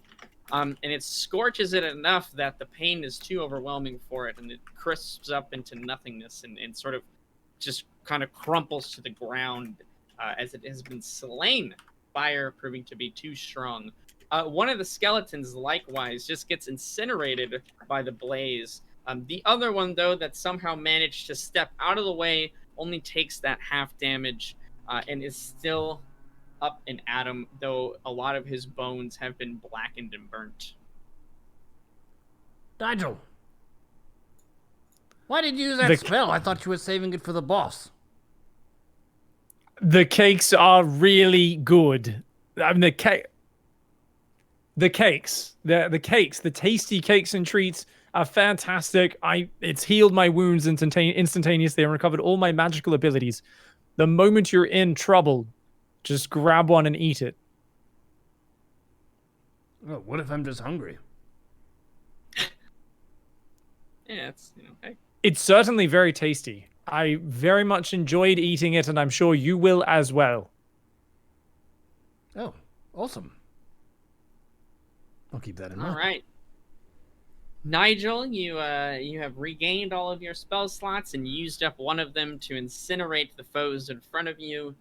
We will move on to the creepy fiend's turns. The 3 pumpkins that are still up have sort of intensified in the green glow, and the smoke that's pouring out of their out of the sort of eyes and mouths is billowing forward, and it's coalescing into quite a large cloud above your guys' heads. Not quite yet at critical mass, but you sense that it is growing. The mountain of pumpkins itself is starting to turn to more green than orange and yellow. It's not quite at halfway. It's maybe at about a fourth. Yeah, maybe just shy of a third. Let's see here. We'll just go ahead and do our actions here, and then I think it'll be a good spot to take a quick break, as I know we've been going here for a good while. Mendax, the skeleton is able to reach you once again, and he will try to attack you. You see if he hits. No, he misses fairly spectacularly, in fact. His sword kind of plants into the ground, going extremely wide from his initial target. The sort of crawling hands try to shuffle their way and scuttle towards you, but again are not able to reach you quite yet, but they have sort of pinned you up against this corner a bit. Nigel, you have one skeleton that's still on you.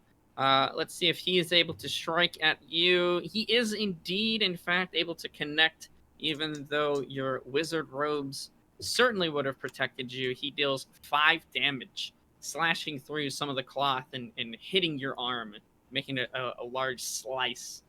Blood starting to pour down. Aha! Not made for this, god damn it.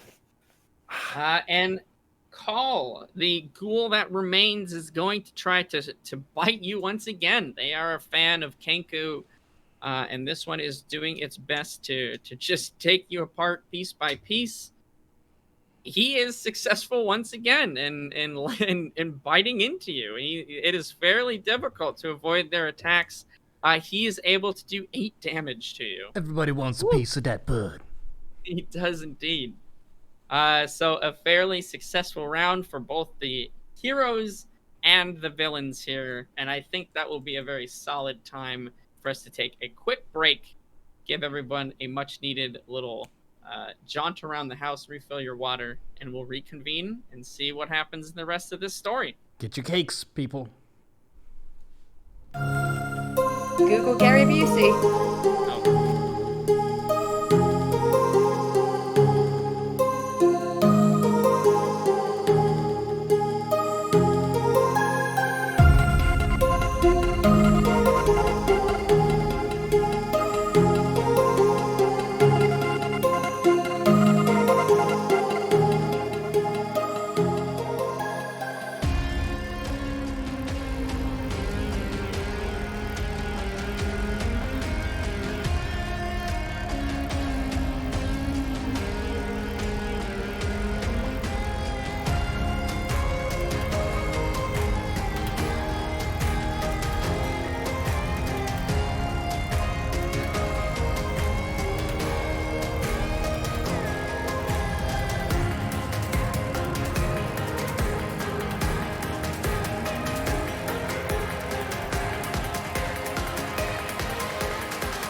Ladies and gentlemen, we are back with Wayfarers episode 20 in the Haunted Pumpkin Patch of Doom. Nigel has just had an amazing special cupcake, and he's feeling just all a flutter. He's ready to go kick some ass and use some magics. Colin Mendax are just in the fray, in the shit, fighting the ghouls. You know, that kind of thing. And there's some orc wizard up there doing some such or the other up there in the sky. What's gonna happen? Who knows? Find out right now with Wayfarers. Alrighty, welcome back, everybody. Hopefully you had a good walk around. It's important to stretch. Make sure you don't get too cramped up, especially when you're in the midst of combat against the terrors of the night. So maybe we can throw that map back up once again, get a good perception. Just as a recap of where we are right now, you are all in some strange haunted woods of sorts. You have managed to destroy 2 of the 5 pumpkins, which both have yielded these delicious-looking cakes and sweets and all sorts of goodies as you've destroyed them. You've also put a bit of a stop to the flow of energy. This orc wizard who is flying so high in the air is starting to coalesce. And as you are kind of slaying these pumpkins and destroying them one by one, you notice that agitating them or doing any damage seemingly summons some kind of terror from out of the forest to try to defend these almost like pillars of power here. So currently, we have Call, who is being attacked, or has been attacked rather, by a couple of ghouls down to 1, as Nigel has let loose a ray of flames, taking care of one of the skeletons and destroying the damaged ghoul. And Nigel still has 1 skeleton in front of him that is wounded but not quite dead. Same with Mendax, and Mendax is also being pursued by these sort of disembodied undead hands that are kind of just crawling on the ground, making their way towards her. So we'll go back up to the top. It is Mendax's turn. What would you like to do? You have the skeleton in front of you, and you have the hands are about 5 feet away from you at this point. Okay, then I would like to attack the skeleton with my rapier again. Mm-hmm. And then I might actually try throwing a dagger this time, but we'll see if I actually hit the skeleton first. Sure, go ahead, give me an attack roll here. 16 plus 5. Yeah, absolutely. That is going to hit without issue. Go ahead and give me some damage. 1d8 plus 3. So 4 plus 3 is 7. Okay, yeah, the skeleton crumbles into dust and bones onto the ground as the magical properties keeping it afloat have seemingly faded away from all the damage you've been chipping away at it. The skeleton is no more. A fine hit. Indeed. Bo- So what would you like to do? Are you going to try to throw your dagger at one of the hands, or are you going to save it, or what would you like to try? Can I try to jump and land on the hand and stomp on it? You can try to do whatever you'd like. That's what I'd like to try to do then. I think I'd probably have better aim at that than I would at stomping it or at throwing my dagger. And if I stomp on it, then I can stab it if I need to. Okay, sure. Go ahead and give me an acrobatics check. Oh shit, just throwing things around. Okay. Failed the real life acrobatics. I got a 17, but Okay. a plus 7. Yeah, you are certainly able to, almost in conjunction with the strike from the rapier, sort of jump and do a quite nice flip into the air here and landing, sort of crushing / piercing the undead hand. It instantly is flattened, and you can tell that whatever spell or enchantment has kind of made it move once again is no more, as it seems fairly weak. The other one is starting to crawl towards you, though. But yes, it is dead. We will consider that a combination of your second action, or rather your two-hand attack, or your two-weapon fighting, rather, and your movement there. So 1 hand remains. You are able to crush this one, no problem. Okay.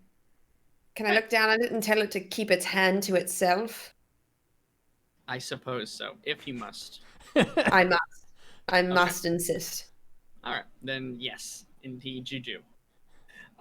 Call, it is on to you, my friend. The ghouls have gotten some chunks of bird flesh, but there's only one remaining. What would you like to do? I would like to continue with my method of utilizing the Scythe of the Crow in their general vicinity. Okay, sounds good. Go ahead and give me a to hit roll. 19 plus 5 is 24. Yeah, that is quite enough. Go ahead and give me some damage. 12 plus 4 is 16. Man. Whoop. And on the nose exactly, you are able to slice this ghoul in half, cutting its torso lengthwise, sort In of twain. splitting this foul creature open.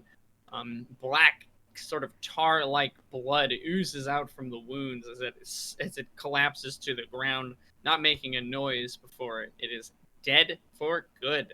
The ghoul is no more, my friend. Very nicely done. 16. Bring in the strong hits. Variants are strong. God dang. All right, you still have your movement technically. Anything else you'd like to do here? Could I have one of these tasty cakes? Yeah, you certainly can. Are you wanting to go for the ones that Nigel ate from, or there's also cakes and sweets and things on the top right pumpkin at the 1 o'clock position? I'll get some from the same place Nigel did. He seemed to enjoy his. Absolutely. You walk over, ignoring the skeleton that's beaten up on your friend momentarily as you seek to indulge in some tasty snacks. What would you like to grab? What with their cookies and cakes and candied corn? Yeah, there's cookies, there's some cakes, there's some cinnamon buns. Are there any there's brownies? some coffee bits. Oh, a Yeah, they're Cinnabon. brownies. I want a Cinnabon. Okay. You want a Cinnabon, absolutely. You grab out a Cinnabon that seems to be unnaturally still very warm, not at that hot stage, but just that perfect temperature where the icing is just gooey enough. Excellent. You eat it. I would like to eat this Cinnabon. Fantastic. You chow down on what is one of the best sweets, one of the most delicious tasting Cinnabons you've ever had in your entire bird life. The flavor of it just melts as you are healed back up to full and you regain all of your rages.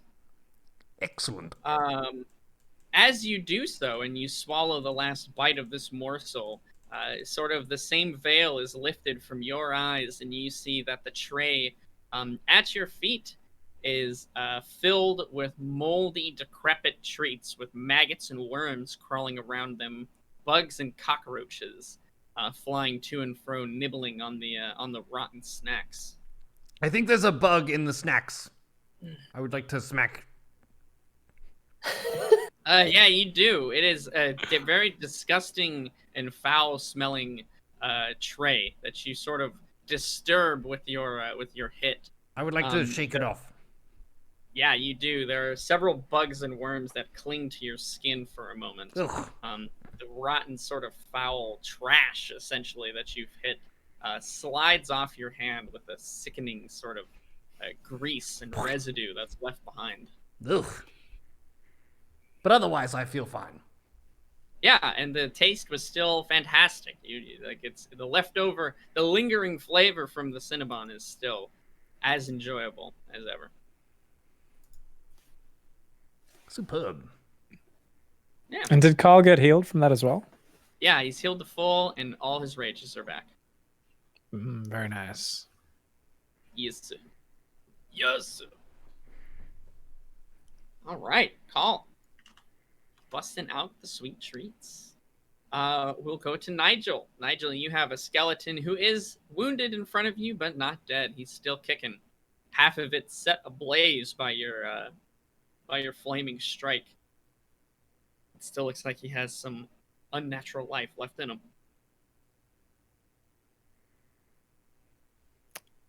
Is he the last skeleton? There is a skeleton left, and there is a hand that's crawling around towards Mendax. There's just a hand, yeah. There's one hand left. Okay. There's also an orc wizard up there. An orc wizard coalescing a cloud of green smoke and energy. Yep, don't forget And about him. potentially a hot ghost elf babe. Unconfirmed at this point, Allegedly. but potentially, yes. But she's not an issue. She's been hanging out with Gary Busey, so I'm sure they're getting it on. She has It's ever been fine. our friend and ally. Fantastic. What would you like to do to this skeleton, or would you like him to? I'd live like on? to light it on fire, but my knowledge of dark magics and rituals that are far out of my realm of understanding gives me the utmost respect for how little time we have left. The pumpkins on top of the vines, you said just the top couple ones were starting to turn green, right? Every round, every turn, more and more seem to light up, but it's not very Yeah. rapid. Maybe a third of them have lit up at this point. Okay, I'm gonna try and set one of those on fire. So one of the top ones, or kind of near the top, I'm gonna try and basically cast a bonfire onto it, and hopefully that can kind of, if not spread, at least engulf one or two of the pumpkins. Fingers crossed. Sure. You reach out and summon an ethereal flame to consume the pumpkins on the top of the patch. Your flame is lit, essentially. It sets what looks like the pumpkins on fire, yet it seems that no damage has been done to them, unlike the other pumpkins around the ring. Damn it. But your bonfire burns nonetheless. So it's burning, but it's just burning on top. Mm-hmm. These ones appear to be resistant to fire. Perhaps black magical scythe might do a better job of stopping these pumpkins, or perhaps we could go after the vine underneath them that they seem to be sitting atop. Either way, I am stuck here with a skeleton in front of me, so I guess I could disengage, right? But I wouldn't be able to Yes. move. Yeah, you can disengage and that's it. Okay. I guess I'll just disengage and try to move a little bit closer to Mendax.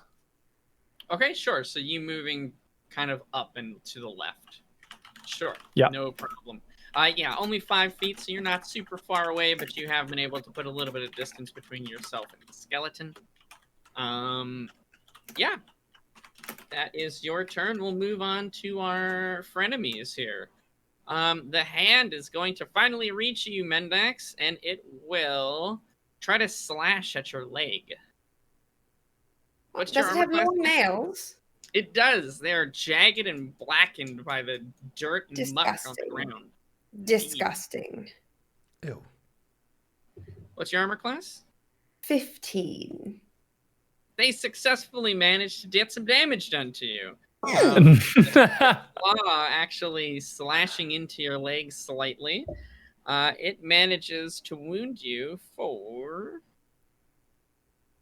2 damage. Go Oof. claw. Oh, geez.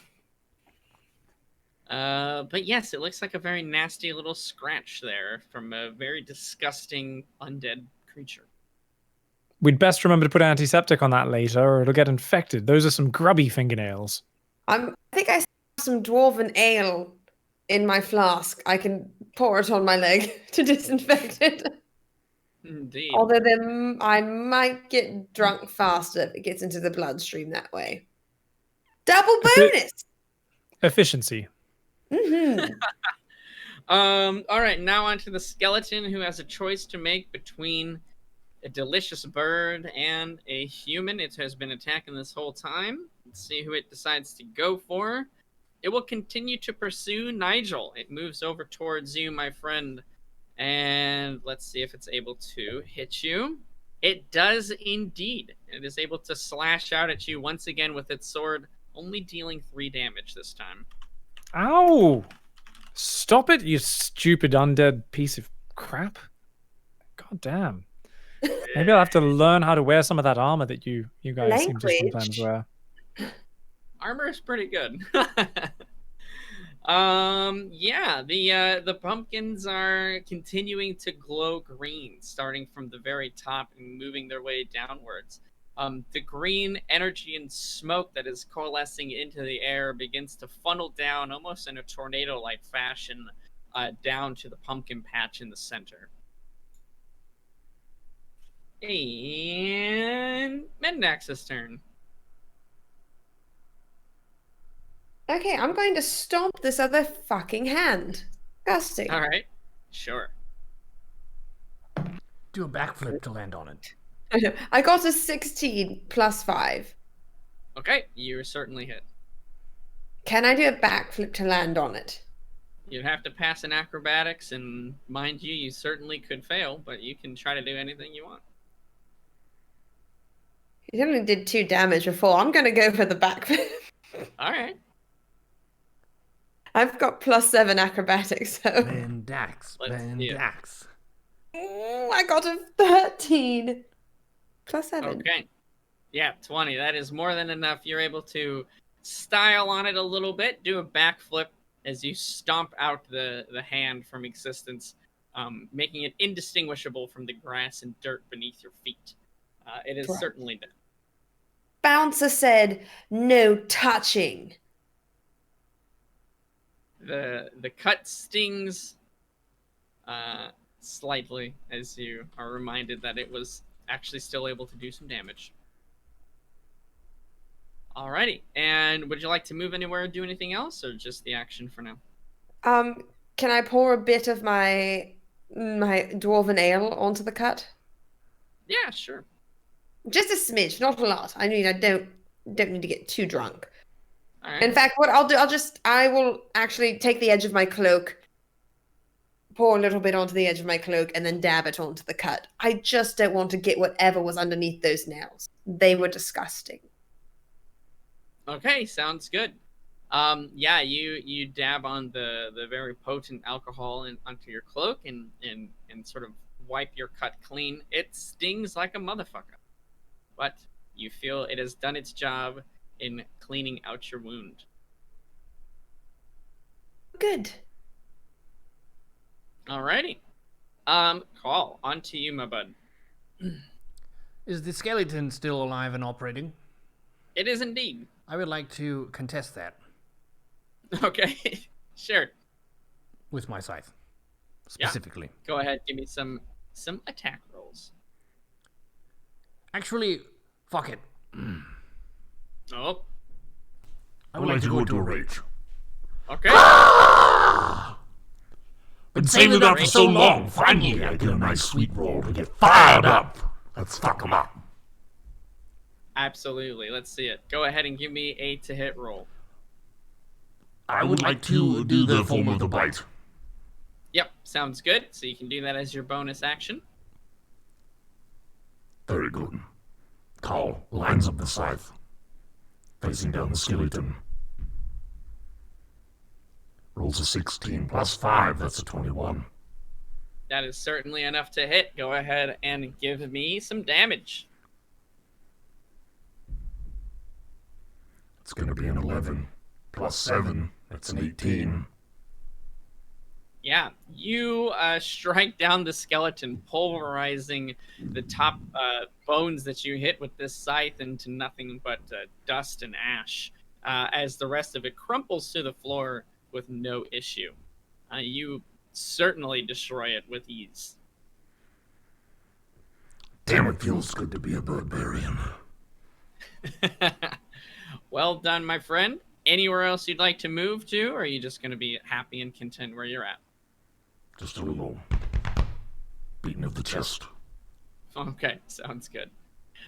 Nigel, on to you. There are no foes currently on the battlefield. There's a whole lot of pumpkins that need stomping, though. And I'll tell you what, I think we may be the smaller party here. Still floating 70 feet in the air, seems to be gathering a crazy amount of energy. And yeah, let's smash some pumpkins here. So fire doesn't seem to have any effect on the pumpkins on top of the pile. We still have the other pumpkins, which she's still drawing energy from around the outskirts as well, right? Yes, there are 3 left. One at the 6, one at the 9, and one at about 11. Yeah, all right. So I'm gonna I think bonfire is the most efficient way since I can set it and forget it to a certain extent. So Yeah. I am gonna kind of go down, and I'm just gonna throw that on the furthest pumpkin over at the 9. Excuse Okay, me, since sure. that's the most out of the way. So just gonna chuck a bonfire over at that, and I'll get a D8 for damage. Yeah, absolutely. 5. Okay, you deal 5 damage to it.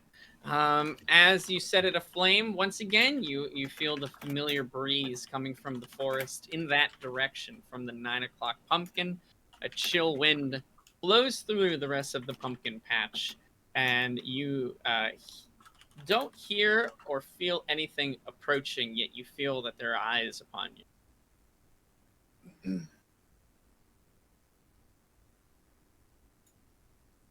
Smash the pumpkins, guys. I'm gonna stay where I am right now, since I'm still over on the right-hand side. I don't want to be close to these pumpkins that we're about to smash. Kind of making sure if I can position myself actually between Carl and Mendax, kind of with the pumpkins that are remaining on the. I want to be between. I want Carl and Mendax to be between those fresh pumpkins and me. Sure, absolutely. Yeah. You are as you describe, you are positioned pretty nicely so that you have a good bit of distance between you and the leftmost pumpkin. Call and Mendax are closer even than you are to it. So you are set.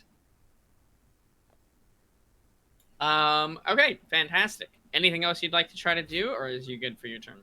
That's it. Okay.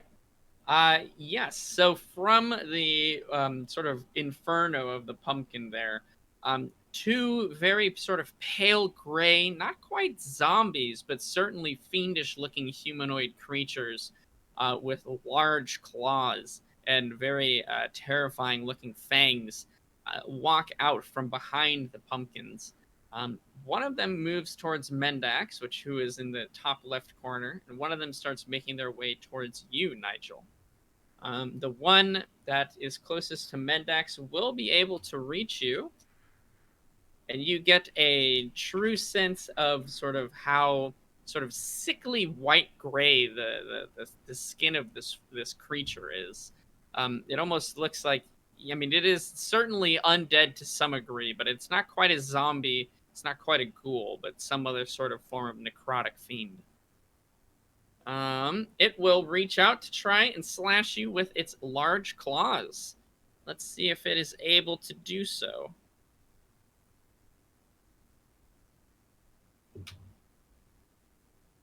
It does indeed hit you. It is able to deal a total of 8 damage to you. Oh, that's not so good. Slashing deep with its claws.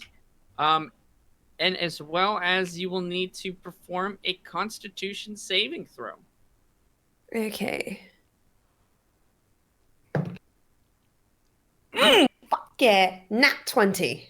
Okay, you are able to overcome the paralysis that oozes from the poisonous claws. Oh, thank God. And manage to regain and keep your movement. Thanks. Nigel, the one is moving towards you. It is probably at this point about 10 feet away from you. It's going around the bottom edge of the vines and the pumpkins, but it's not able to reach you quite yet. Dirty fiend. Yes, indeed. Mendax, it is on you. Okay. Am I anywhere near any of the delicious treats and cakes? Or can I get to am I barred from them? It would take you because you can only move half your distance without knocking over candles or having the risk of doing so. You could move and then dash to get to the candies. The one that is attacking you though is in melee range, so it would be able to get a free strike on Free you. shot. Mm-hmm. Okay, well then, fuck it. I'm going to have to try to attack it. I'm going to go with the rapier. I'm going to try to double shot it, so rapier and then dagger. Okay, sounds good. Go ahead and give me some to hit rolls. Okay, so 10 plus 5 on the rapier. Yep, that is able to hit. Go ahead and give me the dagger at the same time. Okay, and the dagger is 13 plus 5. Yep, that'll hit as well. You can roll your damage together if you want. Okay, so we've got the 1d8 plus 3, so that's 5, and 6, 7. So 7 total damage. All right, you do 7 total damage. Yeah, you slash into this thing, putting a nasty tear into its shoulder. It doesn't seem to bleed. It just looks like there is just muscle, sinew, and unnaturally sort of white flesh beneath the surface. But it certainly hisses out in pain. But yeah, that's pretty much it. Anything else you'd like to do? I can disengage now, correct? You could indeed disengage, yes. Okay, I would like to disengage. Okay, you do so. 5 feet, you're heading back towards the candies and such? Yes, I'd like to head directly towards those delicious cakes. Okay, so your disengage action puts you 5 feet closer. You do still have your movement. You could take at half speed to avoid kicking over any candles, or you could just try to run over there at full speed, but you will need to take a dexterity save or accidentally kick over some lit candles on your way there. Ooh, I'll be safe. I do have a really good dexterity save, but I'll be safe and go half speed. Okay, sounds good. So you move half speed. You're not quite able to reach the candies quite yet. You're about 10 feet away at the moment. Okay. Fantastic. Nigel, give me a D8 to see how much damage you do to that pumpkin. Burn, baby, burn. It's on fire. 8. 8. You are able to destroy the remainder of the pumpkin. It crumples into ash and dust, similar to the rest. But will this one be as nice as the others, or will there be a nasty surprise?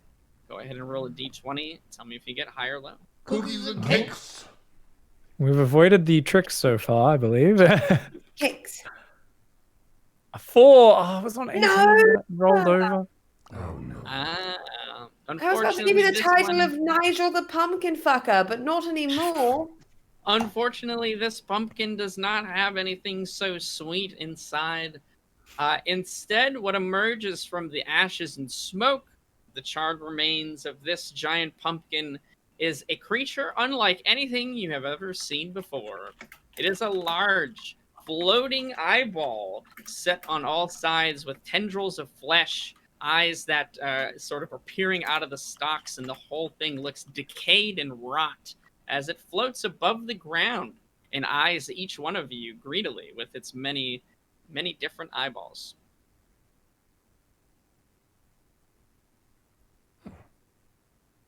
Good day to you, Zara.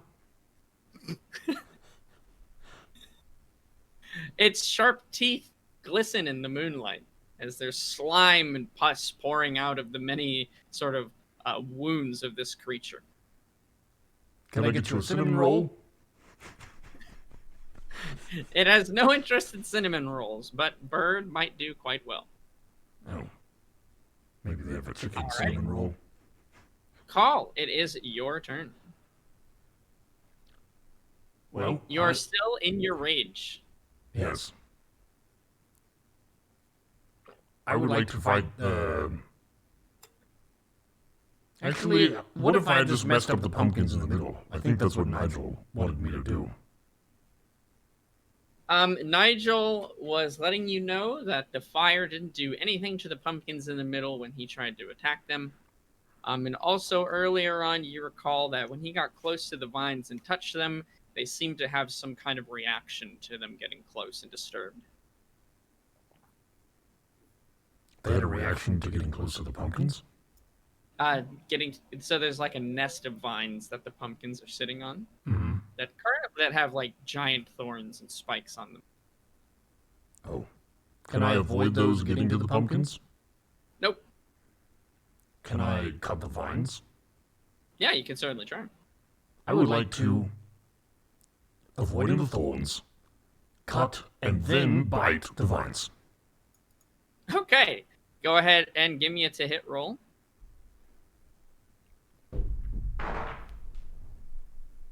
It's gonna be a natural one. Fantastic. The colitis.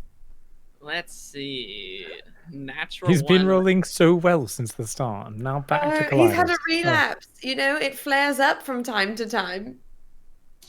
it's with you for life, that one. They can't cure it, can only treat the symptoms. You swing your scythe down at the vines, and almost as if with unnatural speed, the vines strike out and grab your scythe. Give me a strength check to see if you can hold on to your weapon. And I have advantage because I'm in a rage. You are.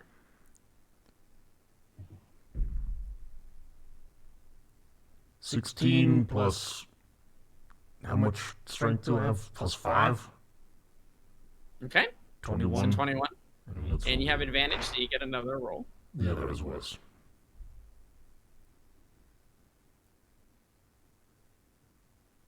Oh, okay. So that one was worse, you said, right? Yes. Okay, and you got plus 5, so that's 3 plus your 2 from your rage, yeah? Yes. 21. Okay. 21, got it. You are locked in a stalemate with the vines as they have not budged, and you are not able to wrench your scythe free from the mass and tangle of thorns. I'm getting flashbacks. Well, I mean, not quite, but getting close. I'm not giving you my rapier this time. I'm just saying.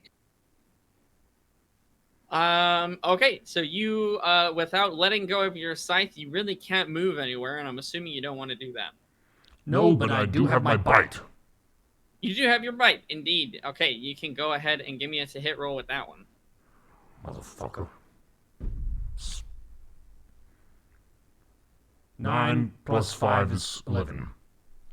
Okay, you are able to bite out at the vines. Give me some damage. 1d8 plus 3.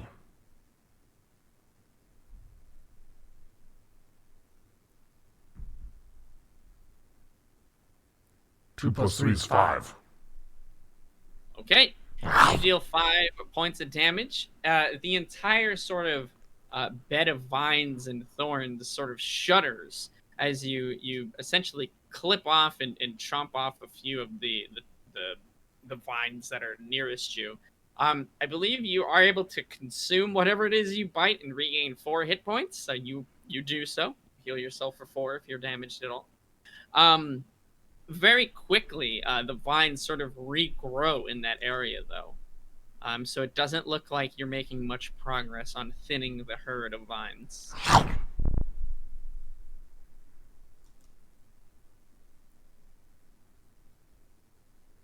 What?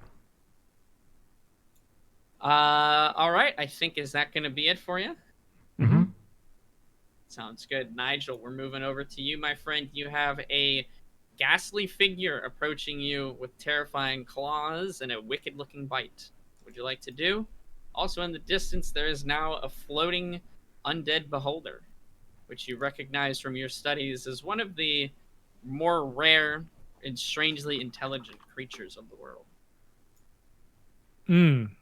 Well, I would, in a manly, calm, and controlled fashion, like to run away a little. Actually, you know what? I am so brave, I'm going to fire a spell and then run away. I like it. Sounds good. All right. So I believe Mendax chopped up her ghast a little bit, but so my one's untouched so far, right? Correct. And Call is currently struggling to free his weapon from the bramble bushes. Okay. Okay. What do we want to blast this boy with? You know what? Back to basics, I think. I think we're gonna use a catapult. Because I really don't want this thing laying hands on me. So considering pulling out a spell slot level 2 on it. I don't know how tough it is. I think I'll just go spell slot level 1 catapult. So gonna pull a stone out of my pocket. I've got a lovely roughly 2 pound, nice, smooth, heavy stone. We're going to catapult that at it. And I believe that is a deck save of 13 Okay, to sounds avoid good. it. Let me see if he's able to do so. No, although the creature does look very nimble and quick, it is unable to dodge out of the way as you hurl a stone at tremendous speeds towards this monstrosity. Give me the damage. So it should be 3d8, I believe. There is a reason I always have a few stones in my pocket. 7, 2, and 7. So that's 16. 16, absolutely.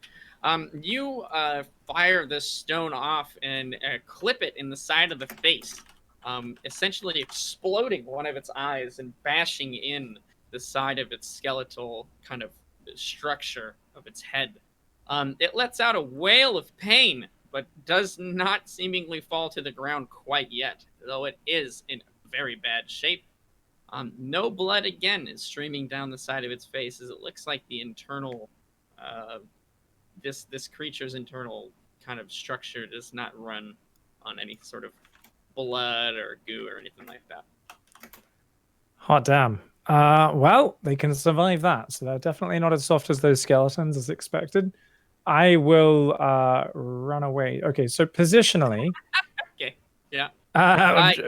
Yeah. You're sort of just south of the 3 o'clock pumpkin there. Okay, and I believe where's Carl? Is he? Carl is sort of, if you look at the 3 o'clock pumpkin and go directly towards the pumpkin patch, he is struggling to get his weapon free from the vines. Okay, he's there. All right, I'm just gonna move north so that he's in between me and this dude, and while he's struggling with his weapon as well. Your weaponless friend is in between you and this thing. Absolutely phenomenal. I'm bloodied and bruised, all right? The moment you draw blood from me, I don't give a crap. I've seen Nigel, not Nigel, but Carl arm wrestle bloody ogres and friggin' orcs and stuff. Come on. I've got blood dripping down my robes. I'm getting the hell out of here. There is no thought for anything else. I am going to run straight on up and, position myself up there. Okay, sounds good. You do so. I'm assuming you do the half speed so as not to risk any candles. Okay, sounds perfect. Yes, you move 15 feet to the north, putting Call rather between you and this ghastly creature. And we will move on to the fiend's turns.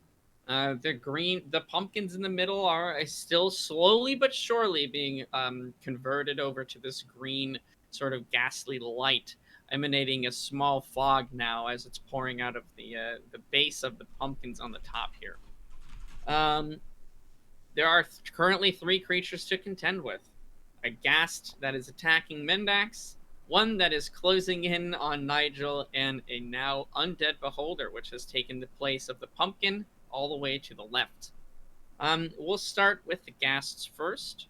Mendax, you are starting your turn within 5 feet of some of the most hideous smelling creature that you have ever smelt before. Give me a DC 10 Constitution saving throw. Let's see if you can make it. Okay, wait. Does that mean I roll a 10? No, you have to beat a 10. Oh, I had to beat it. Oh, duh. Okay, yeah, sorry. I got a 14. Okay, you are immune to the pungent scent of the ghast, so you don't need to worry about making that roll anymore. Damn, it would have been fun if you... Okay, it is I've going been to... lots of times in disgusting taverns. That smell Yes, is you nothing. have. Indeed.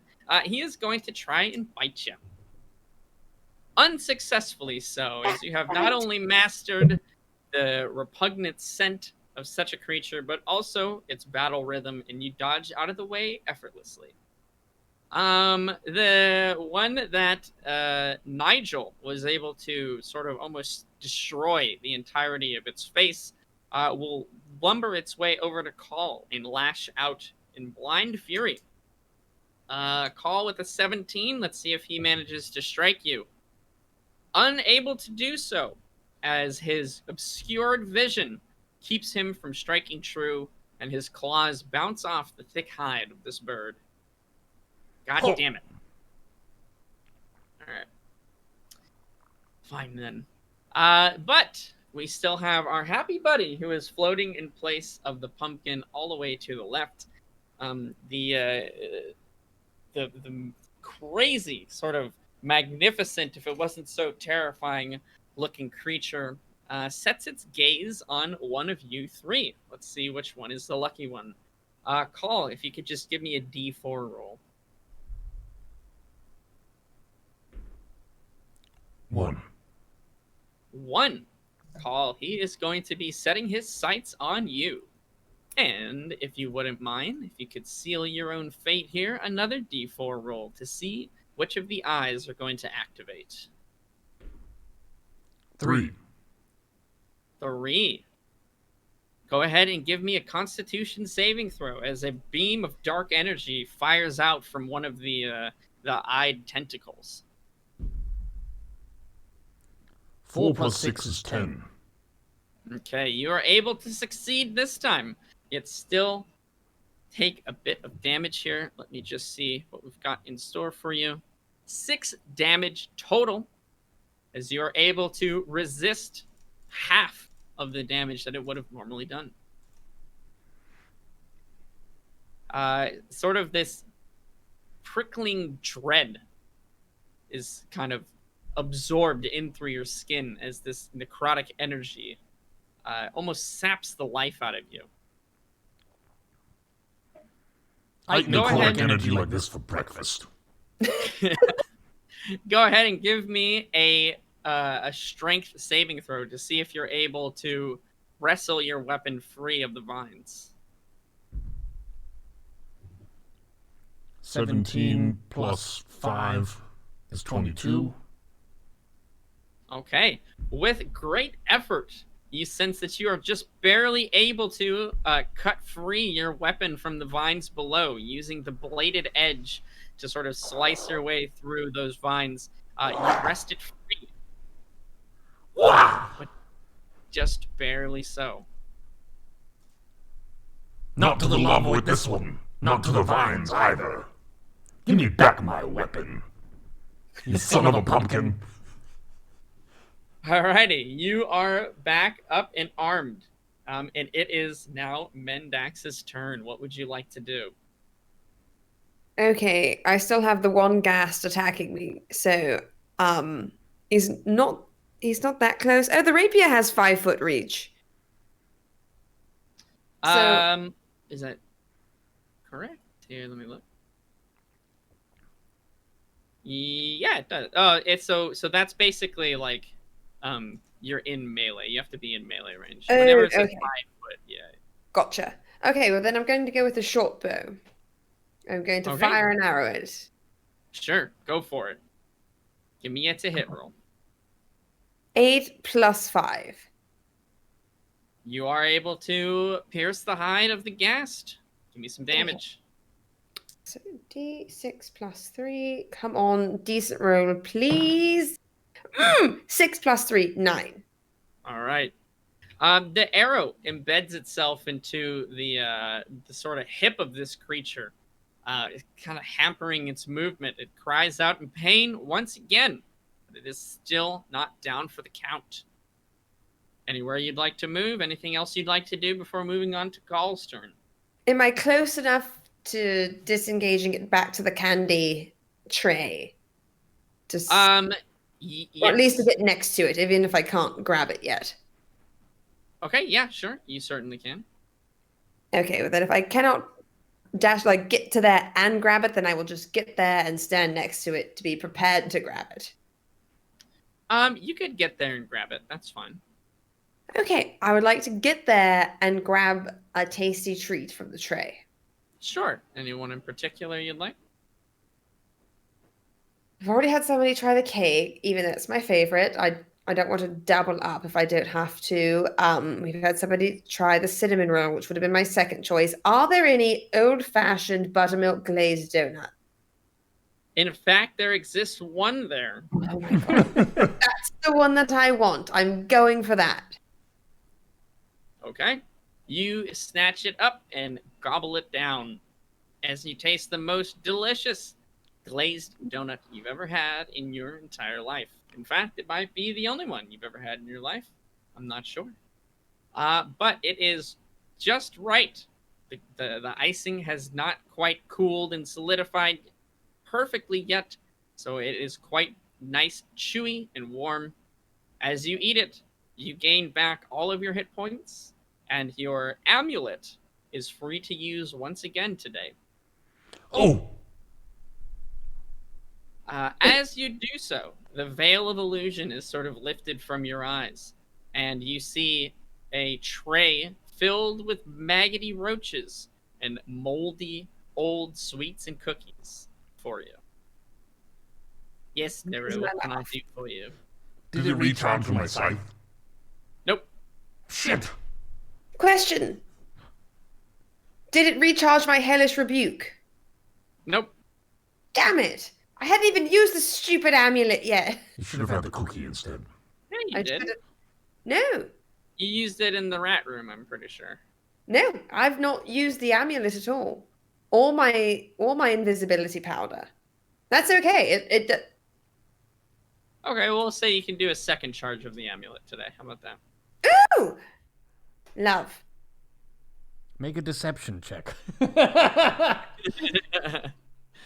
I thought you never did. lie I to the trust DM. you. You would never lie to me, I because if would I not. found out about it, Exactly. That would be We have video evidence. He could check on this. I would never lie about this. I'm very honest. Gary Busey can tell you. good call. Good call. All right, yes, but you are healed back up to full, and you are feeling great. Oh. The taste, the leftover, sort of the aftertaste, is still just as pleasant as before, but your eyes fill with dread and horror as you realize that the cake and the donut that you just ate was probably one and the same on the ones in the tray as well.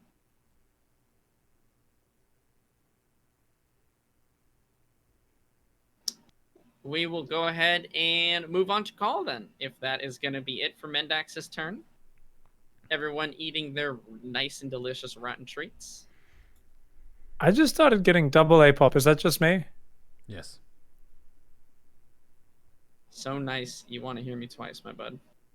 Maybe it hosted something in a different tab. Not sure. I am muted on the whereby, so it should just be coming through our call here. Do you have the stream open? Maybe that's it. Double A pop, double the fun. Double Test, the test. dungeon master. Okay, I think it's all Hello. good now. Somehow. Okay. All right. I think Fantastic. my Twitch, I don't know what was happening. Oh, okay. Sure. If there's any complaints about getting 2 A-pops at once, I think that just makes you a very lucky wizard. Indeed. Yay! I mean, it would be even better if it was 3 goblins, all DMing together. I'm almost making up one whole Twitch streamer human, but yeah. The lost Vikings of DMs. Call, we'll move over to you, my friend. Can I reach the pumpkins with my scythe yet? You cannot. You are, if you look at the map, you're sort of positioned between the pumpkin all the way to the right and the pumpkin patch in the center. The only remaining pumpkins that are alive are the one at 6 o'clock and the one at 11 o'clock. So the very bottom one and the one at the top left. I can't carve into the ones in the center? Oh, you could try, but the last time you tried to approach the vines, they almost took your weapon. So if you want to try to get over there, you're more than welcome to. So I could run around, but that would take, what, 2 turns? Run around to where? To try to get to one of the pumpkins? Yes, to the like, ones unbroken on the outer- pumpkins. Yeah, so basically, from where you are now, there is one of the ghasts in the way that is like still pursuing you and Nigel. So that one is still there. There is the beholder that's all the way to the left that is firing out laser beams at you guys. But you could technically reach the pumpkin all the way to the south in one go. If there's a gas between me and the pumpkin, I'm going to fight. Okay. There is indeed. I would like to engage in combat with this foe. Sounds good. Go ahead and give me a hit roll, my friend.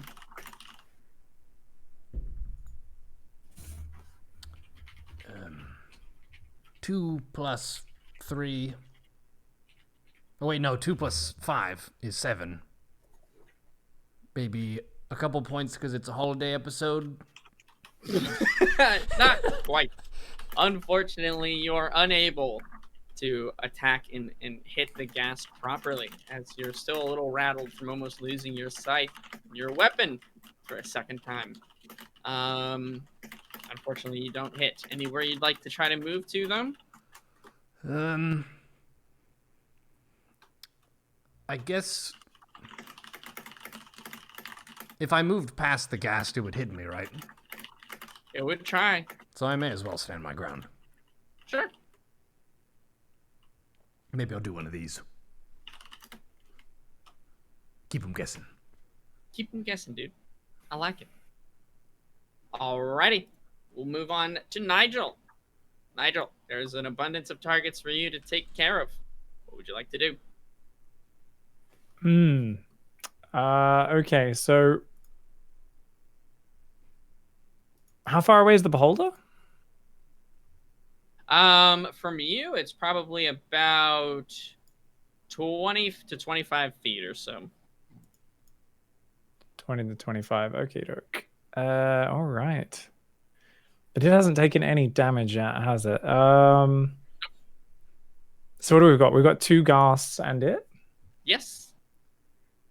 Okay. I think we'll just go for the ghast that's closer to us then.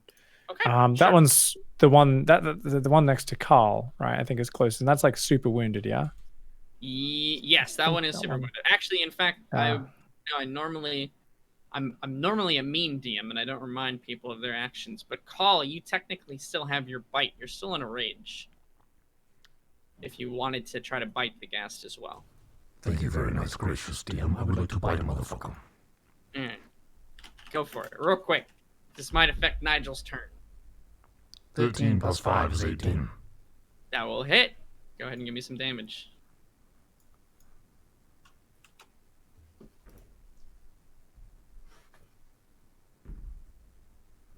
One d8 plus 3, that's 6 plus 3, that's 9. 9 for a bite, 4 for a heal. Cow the Kintu, the barbarian. Biggest, thickest bird. Very nice. Yes, you are able to sort of take a good chunk out of this creature's neck, dealing critical damage to it as it sort of gasps and withers to the ground, defeated. And you take a chunk out of it, consuming it, which apparently still heals you. I don't understand how you can eat all of these things and be healed, but you know what? You have done so beautifully. 4 damage back to you, my friend. And we will now pick back up on Nigel's turn. There is one less ghast, Nigel, and it is no longer threatening. Well, if moldy maggot cake... Yes. Yeah. If the moldy maggot cake can restore vitality, then anything can, you know? Eat a bunch of, brambly vines. Delicious. Just extra protein, right? Eat some undead, literally rotting flesh creature. Cool. No worries. Fine. I think we all admire Carl's constitution ever since the stonefish that he ate in the very first episode. But I think for now, I'm just going to try and finish off Mendax's ghast. It's pretty weak as well, so I'm going to see if I can just take it out with a firebolt. Okay, sounds good. So d20, rolled a 3 plus 5, 8. Unfortunately, it is quite weak, but it is still able to evade your attack as it goes a bit wide, and it is able to dodge out of the way just slightly. So unfortunately, you're unable to connect. I do appreciate the effort. No worries. I will walk over and kick the edge of one of the vines. Really? I want to not very hard. I just want to give it a little. Okay. I want to contribute. You walk over to the vines and give it a kick. Give me a dexterity saving throw.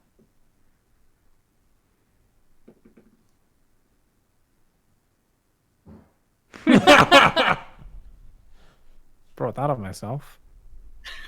What'd you do? How did you manage? He's got a colitis, I can tell. I've seen that face before. Ah, unfortunate for you, my friend, as the vines lash out at your robes and your legs, and they manage to pull you to the ground, dealing 3 damage as it cuts into your leg, and it starts to pull you underneath the sort of the layer of vines. You're now being dragged under the pumpkin patch. In the words of Abraham Lincoln, now you fucked up. A good way to put it. That was Sorry, an guys. interesting choice. I wanted to help, and now I need your help even more, guys. Please save me. Oy vey. Okay. It is the enemy's turn. Nigel, go ahead and give me a strength save to see if you can pull free from the vines that are now pulling you to your death. I'm pretty strong, so if there's ever a way. I got a 16. I got a +2, maybe? +1. 17. Fantastic. The vines have not been able to quite yet get a full hold of you, and you are able to pull your leg free. Your robes have been ripped slightly where the thorns have dug in. The shoes remain immaculate. You got lucky, my friend. All right. Fantastic. Go ahead while you're at it. Nigel, roll me a d4. Ooh, I never get to use this one. Mm-hmm. Oh. That is a 4, because it's the number that's upright, I would imagine. Yes. Yeah, roll it again, because I need a 1 through 3. 2. Okay, Mendax. You feel the gaze of the undead beholder set its sights on you. Will you give me a d4 roll? Okay, sure. Don't fuck me on this. It's a 1. A 1. All right, give me a Constitution saving throw.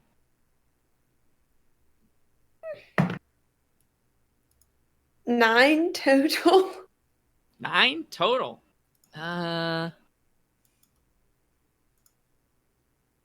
That is not going to be enough, unfortunately, as a separate eye sort of gazes out at you and unleashes like a yellow ray of energy in your general direction. You feel your body turn as if to stone as you're paralyzed in place. Give me a d6 roll. Can I do that if I'm paralyzed? Yeah, just give me a d6. Okay, D6. 4. You will be paralyzed for 2 rounds. Oof. Which will make it quite easy for the enemy in front of you to hit you. Dick! Who will be doing so now? Let's see. Is it just me, or does it seem like A-Pop is having fun with this? You've been delighting in all of this. The ghast lurches forward and takes a bite out of your arm. He is able to deal a total of 8 damage to you. They're disappointed in 8? That's pretty good. Nah, it's pretty good. It's pretty good. That's more than a quarter of my health gone. You can't talk, you're paralyzed.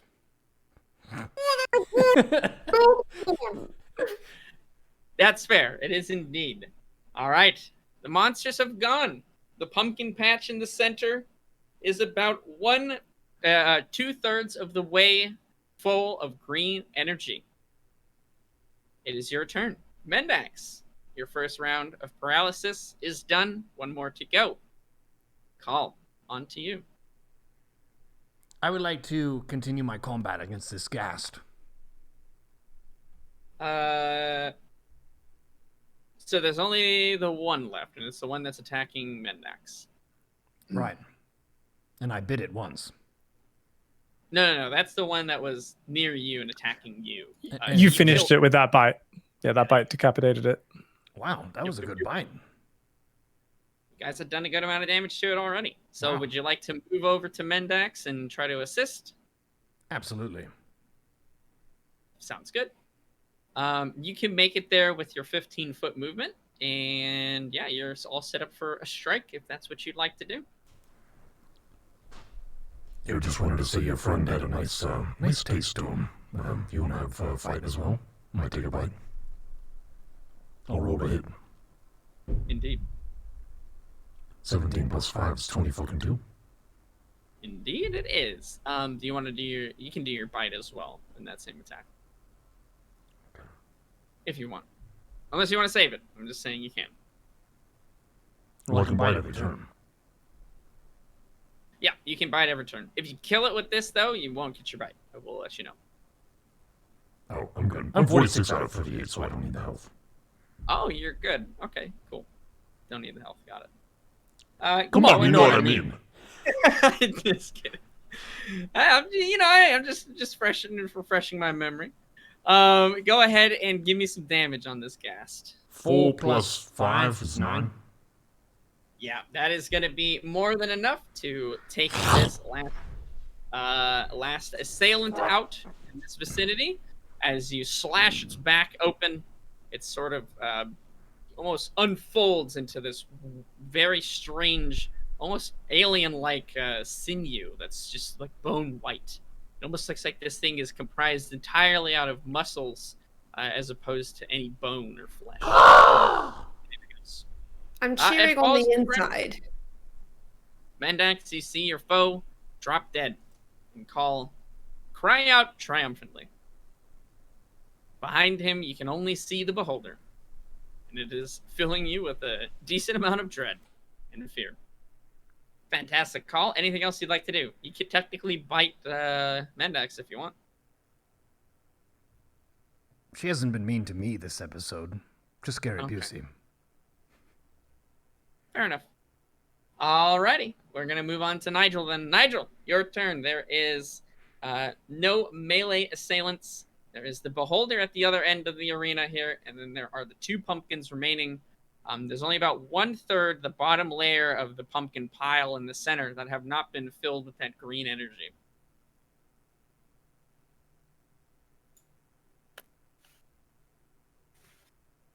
I'd like to shoot a big rock into the eye of this beholder. There's a lot of pun opportunities there, but I think once again the pumpkins seem a bit more urgent. So I'm going to.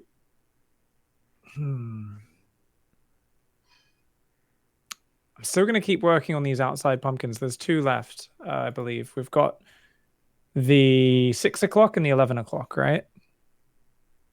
Yes, sir. Those are the ones. All right. Let's bonfire that 11 o'clock one. So. All right. Yep. You do so. Give me a D8 for damage. 5 damage to start. Alrighty. It has taken 5 damage. Fantastic.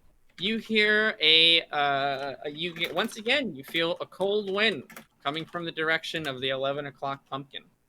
And you feel the ground tremor slightly as you hear some stomping in the forest behind it. Bring it on. Okay, will do. Anything else you'd like to do? Nope, I'm good. Okay.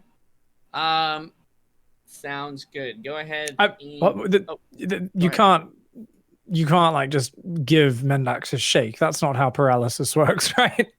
That is from your studies, not how paralysis works. Okay, I've got nothing for her unless I want to put a giant syringe of rat medicine into her, which I'm not going to do.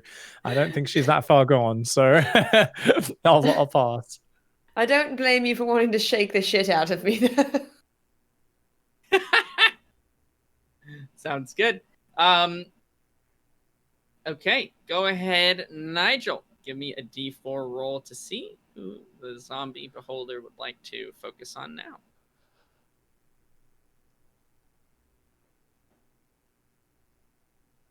Roll a D what? D4? D4. Yep. So I need a 1 through 3. I rolled a 4. All right, give me another roll because I need a 1 through 3. I rolled a 1. All right, Call, you're the lucky one. Give me another D4. Tell me what you get. I rolled a 3. Ooh, you have a similar beam of darkness that flies through the air. Give me a Constitution saving throw. Biggest, thickest bird. 8 plus 6 is 14. Okay, you are able to resist, and you only take half damage from this attack, which deals a total of 9 damage. So I take As half the- of that? No, that is half. That was 18? Before the reduction? Yes. Stay safe, fam. A good call. Your sort of body is surrounded by this almost prickling sort of darkness, this impending dread that seeps into your skin, Ooh. deals this rather nasty form of damage to you. Alrighty. Behind the flaming pumpkin, another one of the giant ogres emerges with another morning star. Nigel, give me another D8. 'Cause it's beholder, laser eyes. Don't shoot me or my friends, 'cause we'll get paralyzed and hurt by ghouls. Beholder. Sorry. 4 damage. 4 damage. Sounds good. Go ahead and give me a D20. Tell me if you roll high or low. I feel like I was a bard in a past life. 8. 8. Ooh. Low it is then.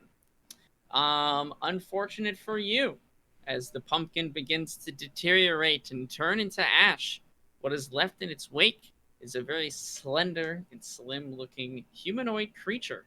Long black hair and a sort of flowing, simple, white-looking dress. It looks at you and bares its fangs as a red glow comes from its eyes. Is that a spooky young girl from scary movies? Is it hot though? No. Roll a d20. Said it was. It's D&D, dude. I got a 19. Yeah, No, so it's hot and legal. Oh, No, I didn't jeez. say that. Oh, okay. Well, now we're just objectifying potential children. That's wrong, DM. I'm just kidding, dude. So it's a very attractive, insidious fiend. It is indeed. Oh. That is back up to Mendax, though, who has been able to shake off the rest of the paralysis. You're free once more, but that will be the rest of your turn. Call. It is your turn.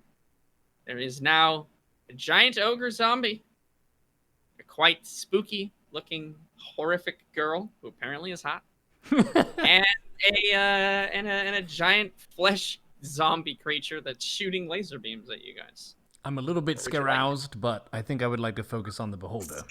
Aroused, dude. God, That one is got that a me. Carl original? Because I'm stealing it. Aroused. That's awesome. Okay. All right. You want to focus on the beholder? Yes. Go for it. What would you like to do? I would like to... Let's do a bite scythe. Bite first, scythe second. Okay, you should be able to reach it with your scythe, but that's because it has a range of 10. Because keep in mind, again, you have a 15-foot limitation unless you want to risk knocking over a candle. Or would you like to move your full distance, which will enable you to bite it as well, but have a chance of knocking over a candle or two? So I'm in the midst of a rage. I think I might forget about the candles, and I'll just go for the bite scythe. Give me a dexterity save. 10. 10.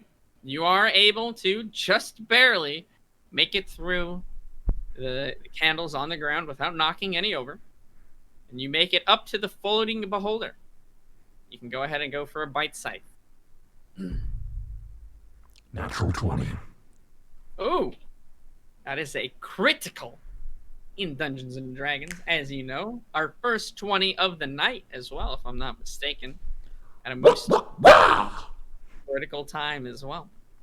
Go ahead and give me, it's essentially 1 full damage. So it's like doing 1 damage, or 1 attack rather with full damage, and then give me an attack roll. We'll add it up.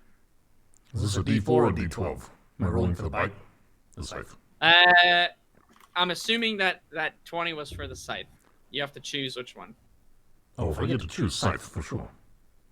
Well, it's theoretically, it's whatever one you're rolling first. But yes, I'm assuming you've always seemingly rolled the scythe first. You're just being nice to me. I'll take it. Fair enough. 3 plus 5 is 8. Okay. And then I roll what? So it's 3 plus 5 is 8, and then you basically just do another full damage of it. So that would be 12 plus the 5 as well. So that would be a total of 25. Whoop. Go ahead and give me a bite. To hit. Yeah, that's a hit. 11 plus 5 is 16. That will hit as well. Give me some damage.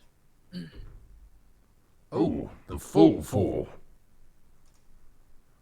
Nice. So you did 11? It's, actually, it's a D8. Sorry. Yeah. Oh, okay, yeah. Go ahead, give me a D8. What did you roll?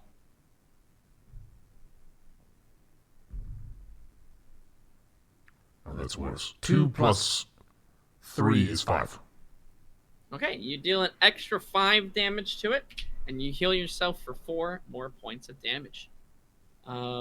Yes, you are able to slash across the eye of this mighty creature, dealing quite a blow to it, as sort of this pus-like fluid begins to ooze out of the strike. It's essentially a gigantic eyeball, right? And you have done quite a lot of damage. It still manages to float in the air, but it wavers slightly, tapping the ground a few times as it roars out in pain. Its sharp teeth, angry, and its eyes focus on you, Call. It's still up, but it is looking certainly worse for wear. That critical hit did a ton of damage to it. The holder tastes pretty good. Does it kind of look like it's been up all night studying for an exam the next day? Oh yeah, I mean it's essentially this thing is. I can take a picture and then Cobra could put it up if he's got the APM. Super bloodshot. Super bloodshot, dude. These things are grody. Here, I'll post it in the chat at minimum for you guys. Bam! Whoa, that's pretty metal. Yeah, I'd say Grody is fairly accurate there. But we are on to Nigel. Nigel, what would you like to do? There are fucking zombies and stuff everywhere. Super hot fanged slender girl she's still at the pumpkin, right? She hasn't moved yet? She hasn't moved yet. All right. Well, I am, Carl's run up to the beholder, right? So whereabouts is that again? That is in the position of the pumpkin all the way to the left. Okay, yeah. Over at the 9 o'clock pumpkin. All right. Yep. I am going to try and finish off that bad boy. Maybe actually, this fight's getting out of control. These pumpkins keep going.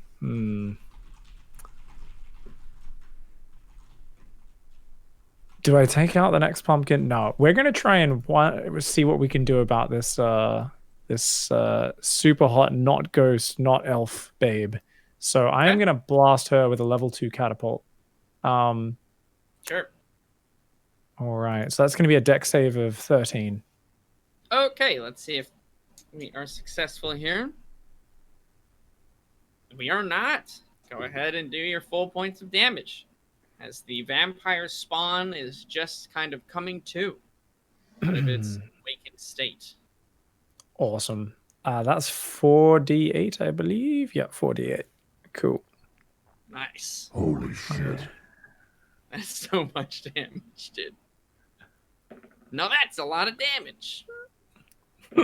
2, 5, 4, and another 2. So that's what? 13?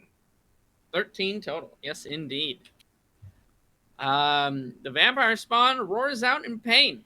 Its sickly pale white, almost gray flesh sort of standing on edge. You can see now nails sharpened and protruding from her hands like claws. And she roars out with rage as your catapulted stone crushes her left shoulder. She's still standing. Does she get hotter when she's angry? No, probably not. Yeah, probably not. Just wondered. Maybe like her eyes flash and then you go, oh, scared, but scaroused at the same time.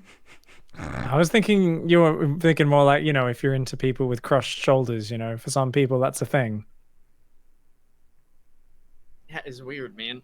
I mean, I'm not going to yuck someone's yum. This session is off. Unless the chain. yum is... I was going to say you spent 15 minutes yucking that yum. I'm not going to yuck someone's yum unless I do it. That's no one's yum. Let's be real. That's a claim that you're making. I could just see this tree and it's just got like this giant frown and it's just there on the edge of the clearing kind of turning and just looking sadly. It and it's like, started out as a proud oak and now it's a weeping willow. Oh my god. That's so perfect, dude. Nigel, give me a... Let's see. It would be I guess a religion check would be the most appropriate. Let's see what information you can know about vampires here. I'm not as learned in religion, but got a 6 + 3. 6 + 3. Okay. Give me a D4. We'll see which one of the weaknesses you know about. That's a 4. Okay, you know that's vampires are super sensitive to sunlight. Oh, great. It takes a ton of damage if it sets foot in the sun. Wow. Alrighty, fantastic. Well, I tried, but all right. Yes, you launched this rock and dealt a fair bit of damage, but now it is the fiend's turns. Vampire spawn is going to make its way towards you, Nigel, running around the left side. It is able to quickly traverse the candles and the vines without any impedance. It is able to get within 10 feet of you, but not able to reach you quite yet. The giant ogre moves towards Call. Based on we'll be able to reach you, Call. AC 17.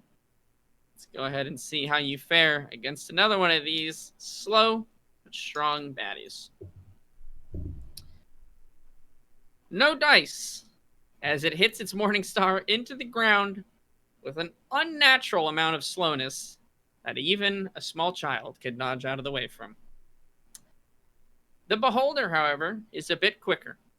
Go ahead and give me a D4 roll call to see which of the beams will affect you this turn. 2. 2. Give me a wisdom saving throw. Counted among the wise of the birds. Shit. Not the wisest. Wisdom save. 5. You are hit by a blue beam of energy protruding out from another one of the eyes of the beholder. You are terrified and overcome with fear. You must move from the creature. Let me see here, actually. There's a full... You have disadvantage on ability checks and attack rolls while the source of fear is within your line of sight. The creature can't willingly move closer to the source of your fear. So, while you are right up next to it, you can stay there. But if you ever move away, you cannot willingly move back towards it. I'm Give scared. me a D6 roll. A D6? Yep. Is it safe? I don't know. We'll see. I'm scared. I'm gonna try What'd it. you get? I didn't roll. I was scared.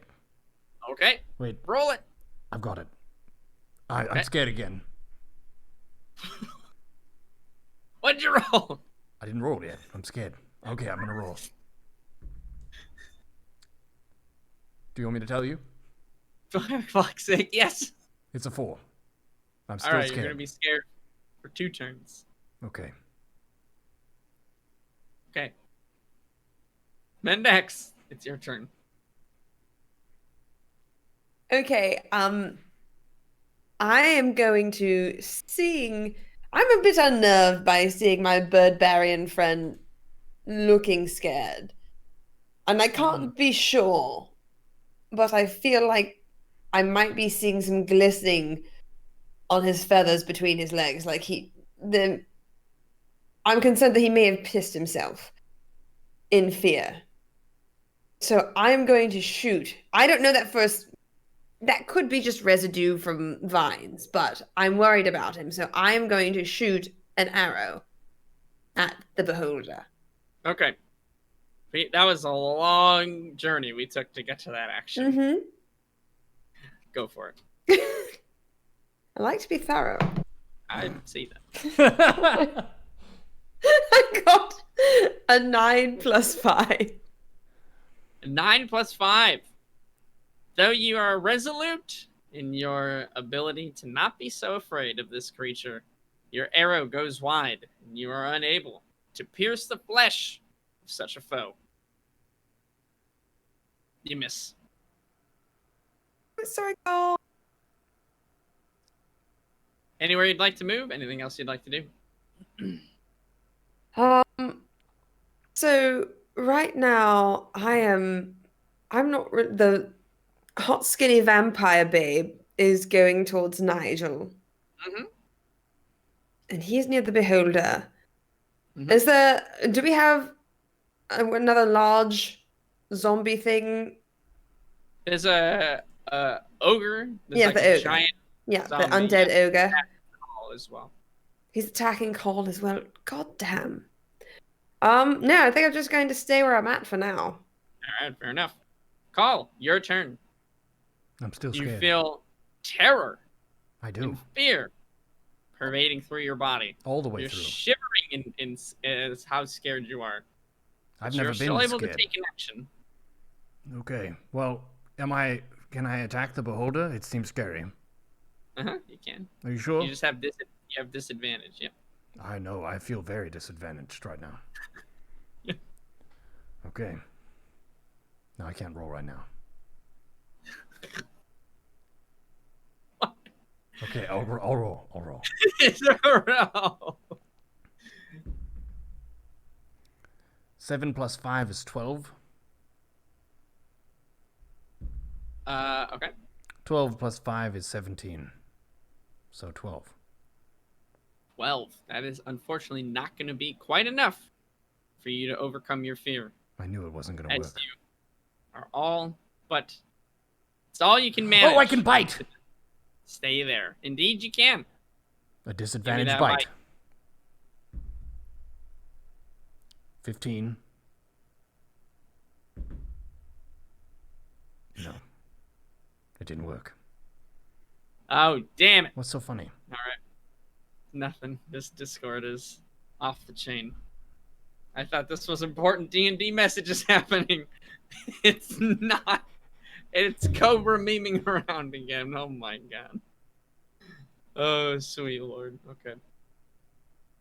You are unfortunately unable to strike the beholder. And it stands almost mocking you as it understands your fear is pervading through you.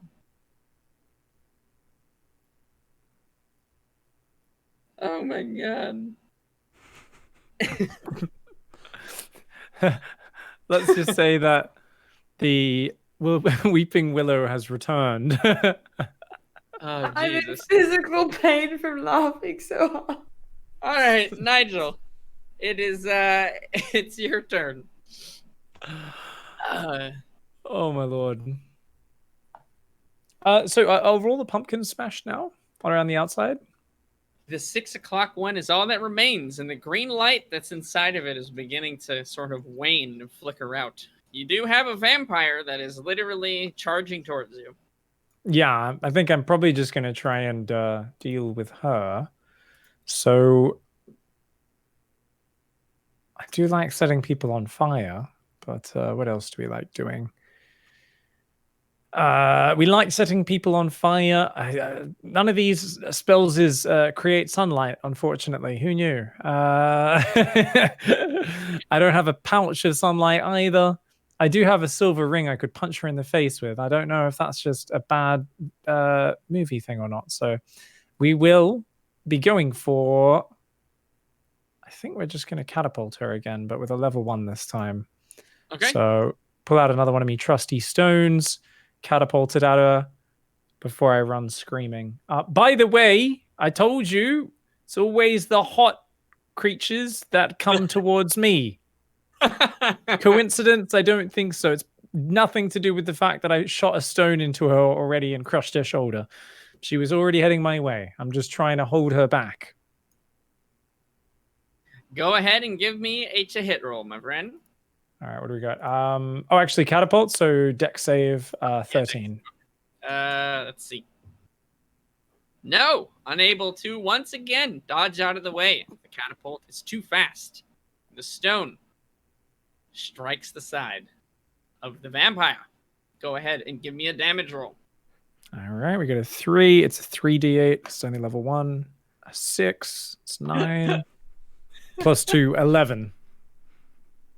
11. Okay, perfect. You deal 11 damage. Yes,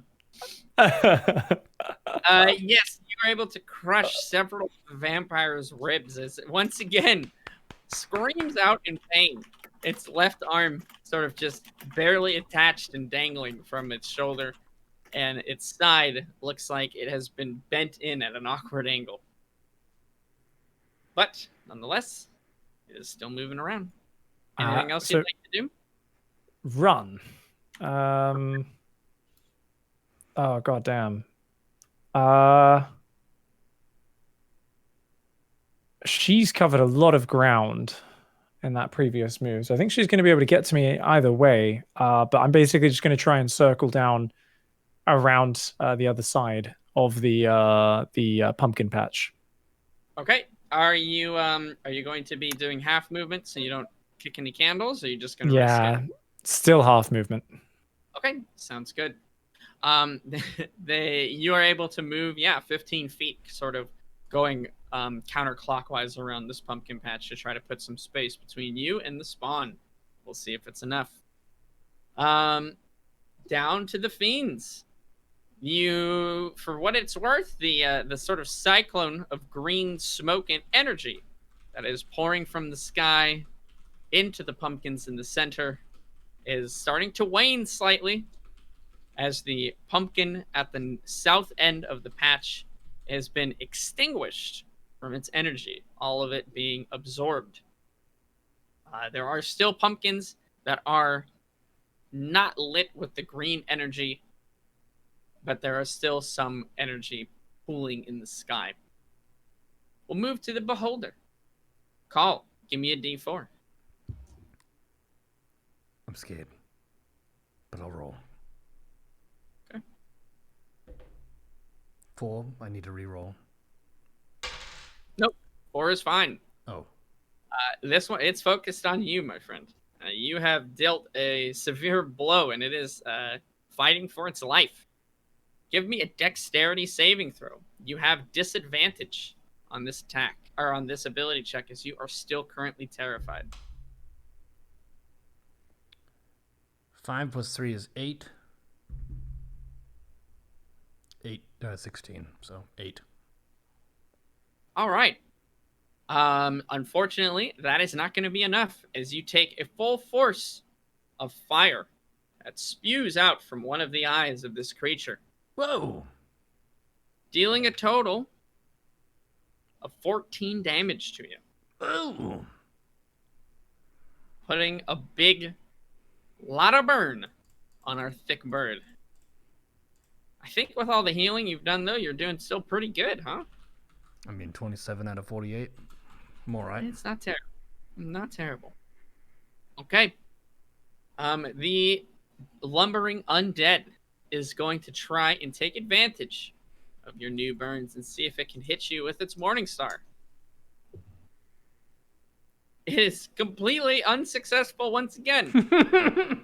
Our plants to the exact same spot it did before. It is almost uncanny, the slowness and stupidity of my ogre zombies. Fantastic, guys. Good job. The comic relief of the fiends. Apparently, just worthless. The vampire chasing after Nigel does manage to reach you. Let's see what it is going to do. It will reach out and try and slash you with its claws. What is your armor class? 11? 12. 12. Wow, look at you. Bitch, please, you gotta buy me dinner before you lay hands on me. It is able to hit you with both of its claws. Shit. It deals a total of 8 damage. Ah! I'm almost dead over here. I think you're going to be the dinner. Well put. All right, well, that's all I have for my creatures currently. The pumpkin and the south has extinguished, and the last bit of energy from the sky is trying to funnel into the pumpkin patch in the center. Mendax, what do you do? Okay, I feel like I was going after the beholder before, but I feel like Nigel probably needs more help now, so I'm going to shoot an arrow at the hot, skinny vamp lady. Let's see it. Go for it. Boom, 18 plus 5. You certainly are able to hit. Okay. And it counts as a sneak attack, so it's 3d6 plus 3. Mm-hmm. Go for it. 2 plus 4, that's 6. Plus 3 is 9. Plus 3 is obviously 12. So a total of 12. Total of 12. All right. It only takes half that amount of damage, as it has an unnatural resistance to damage that is not magically imbued. But you still deal quite a lot. It is on its last legs, the arrow protruding from just above its knee, crippling its movement slightly. Again, the vampire wails out in pain, but is still not down for the count. Call, on to you. Fear is still gripping you. I have disadvantage attacking the thing that I'm afraid of, or everything? Everything, so long as you can see the thing you're afraid of. Can I turn around and attack something else? Yes, but there is nothing really like, if you turn around, there's nothing behind you. There's the pumpkins and the vines. Then I will face my fear. Okay. Gonna go for a bite scythe. Bite scythe. Go for it. Let's see him. Disadvantage on both rolls. 3. And this is sort of scythe, right? Yeah. Okay. 16, so that one's not gonna connect. Okay. This is for the scythe. Okay. 10. 8. Totals or? Yes. Okay. Unfortunately, again, the fear is too strong, I'm scared. as you're not able to connect I'm so scared. with Beholder. But Hold my as hand. your turn ends, the fear fades away and you once again find your courage. You know, it's not really that scary. Nigel, your turn. The vampire lady reached out and slashed you. What do you have to say about that? What would you like to do? I did eat some beautiful treats before. When I ate those treats, which I believe is off the 3 o'clock pumpkin, did the other treats also start looking disgusting to me? Yep. Just They go did. for it. Party animal. You do Kinda whatever neat. you want. I kind of need to. Oh no.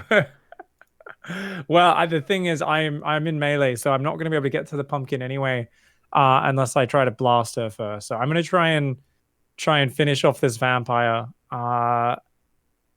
before doing anything to do with healing. Okay.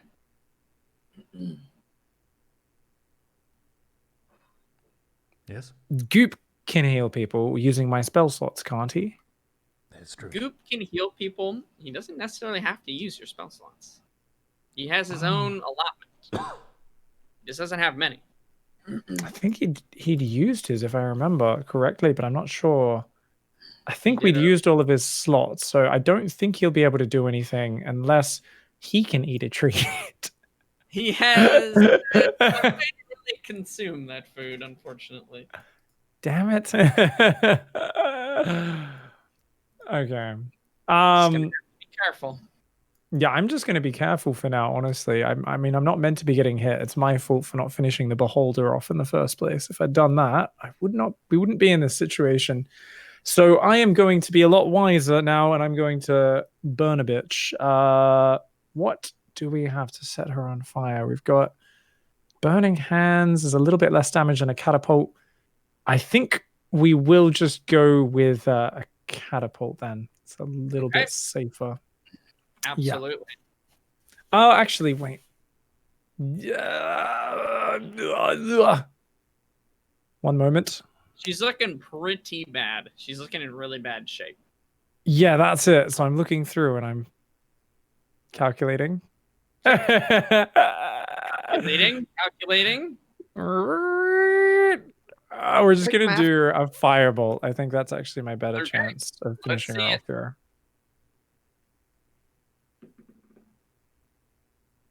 9. For the to hit. Yep. Total. Yep. No dice, my Damn it. friend. Damn it. The firebolt rather, goes wide and careens past the vampiric spawn. A good try, Alright. but unfortunately, the spell failing a little bit when you needed it most. Now we're on to my buddies. Yeah, because I mean I can disengage, but I can only get like 5 feet, right? So Yeah, you can still do it though if you want. I mean I'll do it. I'll disengage and try to get a few feet towards the pumpkin treats if possible. Okay, sounds good. Yeah, you do so, and now you're sort of equidistant to the vampire spawn as Mendax is, so you're both sort of standing next to each other a bit. We'll go over to Call's side. Let's see, Call. You have the beholder in front of you, no longer terrifying you, but let's see what it chooses to do this time. Give me a D4 as he's going to focus on one of you at random. I'm not scared of you, beholder. 1. Okay, Call, he's going to focus on you. Give me another D4. 2. 2. A similar beam of energy is rushing from its gaze. Another blue beam targets you. The same paralyzing fear. I'm not scared. Give me a wisdom saving throw. 6 plus 1 is 7. That is not going to be enough. I'm scared. As a similar fear takes hold of you I'm once scared again. I'm more scared than last time. Give me a D6 roll. A D6. Yep. 1. You will be scared for one round. I'm scared. Very scared.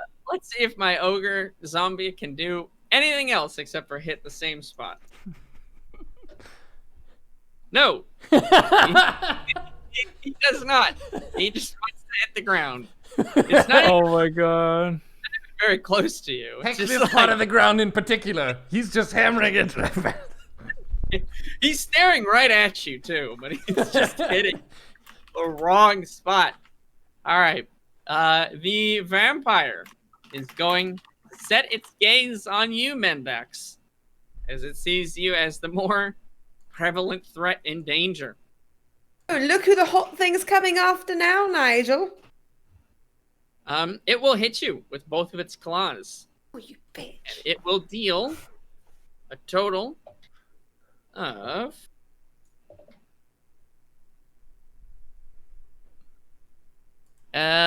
12 damage.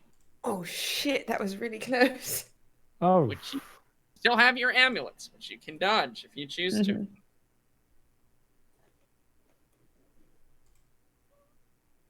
Wait, can I do that before she hits me now? It's a it's a bonus action. So as you're getting hit, you can. Oh, then absolutely. Let me use that amulet. Sure, you activate the sort of cloudy vapor of the amulet, which almost absorbs your body in a way, making you translucent and transparent momentarily as the claws of the vampire spawn kind of pass through you as if you're a ghost in and of yourself. Am You blink I back in. enough for me to flip her off Sure. so she can get that image? Let you Okay. style a little bit. Here, let you style a little bit. You blink back into existence, BMing the vampire spawn. Fantastic. All right, we're back up to the top. Mendax, what would you like to do? Okay, I've got my rapier. I would like to try to stab her. Okay, go ahead. Going for the stabby stab. Stabby stab. Let's see. 17, baby. That'll be a hit for sure. Give me some damage. There will be the Alright. sneak attack as you have Nigel close Right, to you. next. Close to the enemy, rather. So a d8 and then +3 and then 2 d6s, I think, right? Yep. Yes. d8 +3. Kill, kill, kill, kill, kill, kill, kill. 4 +3 is a 7. And then 2 d6s +4 is 11. +3 is 14. Okay, so again, it will only take half of that damage. However, even half is enough to take out the vampire spawn as your rapier stabs through its neck, ending the terrible wail of this most fiendish creature. Can I She stand falls. over top of her and say, you suck? No, you can't do that. No. Come on, I've punned on every other thing I've killed today. All right, fine. Fine, I will allow it. It's most gracious of you, sire. Thank you, DM. That I'd like to stand over top of her corpse or ash or whatever and again say, you suck. Everybody lets out an audible groan as this pun is just terrible. And Carl takes Even the one po- damage. Call takes yeah, damn. Ow, my brain. All right, Call, moving on to you. Terrified once again, but able to possibly grab hold of your fears. Roll another wisdom save to see if you're able to break free of the spell. Natural 20. You do. Reaching Fighting through the fear. within the deep reserves of my mighty Kenku strength, I feel a bristle of electricity shocking through my body, reminding me that I'm not scared. You're scared. You should be scared. I'm about to kill you. I would like to do a bite scythe. Bite sight. Go for it. 17. That will be a hit. Give me some damage.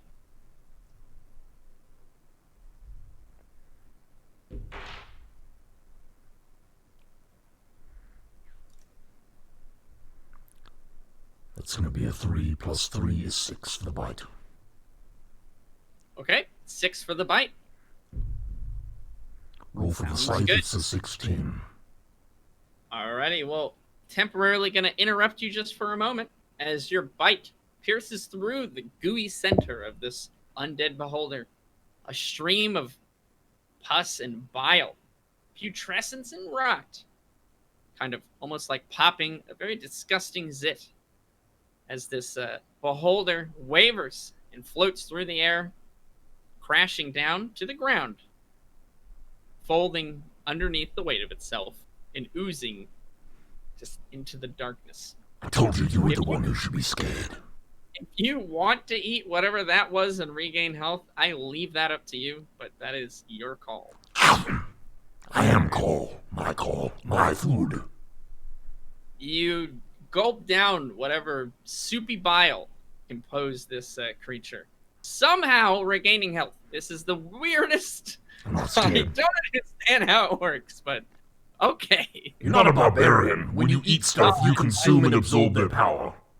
Guess so. We've slain the beholder. Carl has now tasted beholder.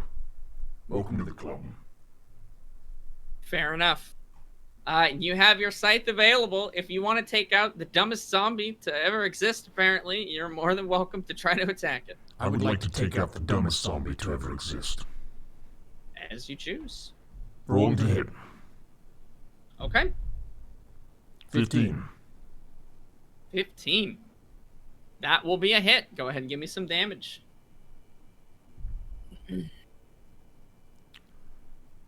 9 plus 7. 16. 16. All right. That is quite a lot of damage to this guy. He lets out a roar, frustrated that his pinpoint accuracy is not able to hit you. We'll move on to Nigel. Nigel, give me a perception check.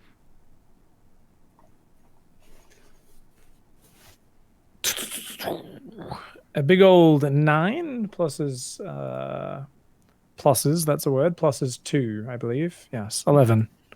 All right. You are able to sort of gain your wits for a moment and check on the clear and present danger. The orc wizard in the sky is wavering slightly, sort of making sporadic movements back and forth as the last of the green energy is flowing down into the pumpkin patch. It does look like there is not enough in order for all of the pumpkins to be lit up with this green flame. You see the orc sort of drop every now and again as if he's losing control of his spell. What would you like to do? So the energy is kind of going from him down into those pumpkins above the vines, but it's only Doing badly. It doesn't seem like he's able to hold on. Maybe you guys weren't able to, or he wasn't able to collect enough energy from you guys destroying the pumpkins too quickly. And I mean, there's no more energy coming out of that last pumpkin that we didn't smash yet. So, Correct. Okay, interesting. Looks like bag of crabs maybe isn't as powerful as he thought. What would you like to do? It is your turn. It is my turn as well. Okay. We are going to. So right now we've got ogre. Okay. Yep. Ogre. Who else? Yeah, Who else is on the field? Ogre. That's it. Because beholder just got chopped. Vampire just Beholder got chopped. just got Okay. chopped. Yeah. Everyone's down. is You've just got the ogre. wizard. The kind of beholder got reduced- chomped. Thank you. Chomped. Not chopped. Chomped. Sure, yes. Sorry, you chopped the ogre. You chomped the beholder. Probably the most edible thing you've eaten today, actually, Carl. To be honest, I'm not sure how the hell your stomach's going to handle it. I don't feel sorry for the next toilet you have to go to, mate. Vines and undead, not the best diet. Well, I think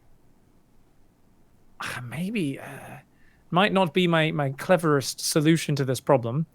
But Mendax, I'm going to go back to trying to shoot things at Cragbag and seeing if I can take him out. So I'm just going to shoot a firebolt up at him. Actually, maybe the vines could get taken out here. Oof. Yeah, I'm just going to shoot a firebolt at him. While he's wavering, maybe he's distracted, maybe his force field's down. So we're going to just shoot a firebolt at him and see how that does. So Sounds D20. We've rolled a 9 plus 5, 14. That'll hit. Go ahead and give me some damage. Alrighty then. Come to Papa D10. There we go. 2. 2 damage. Okay. You are able to lash out and connect with your firebolt as it strikes the orcish wizard, dealing Ooh! a moderate amount of damage, but his shield is certainly down. He lets out an audible grunt of pain, which you can hear even all the way down here. He has dropped even further down in altitude as he is wavering still, trying to collect the last of the energy he can to complete whatever nefarious ritual he was trying to cast. Pincushion and Mendax. His force field's down. Now's our chance. It is Let's Ogre Zombie's get it. turn. Let's see if he will get a single attack in before he's slain. Oh my god, he did it. I'm so proud of him. Understanding now and having spatial awareness of the area around him, he turns his hand slightly and clobbers you with his Morning Star, dealing a total of 13 damage. As the spikes pierce into your side, crushing some of your ribs.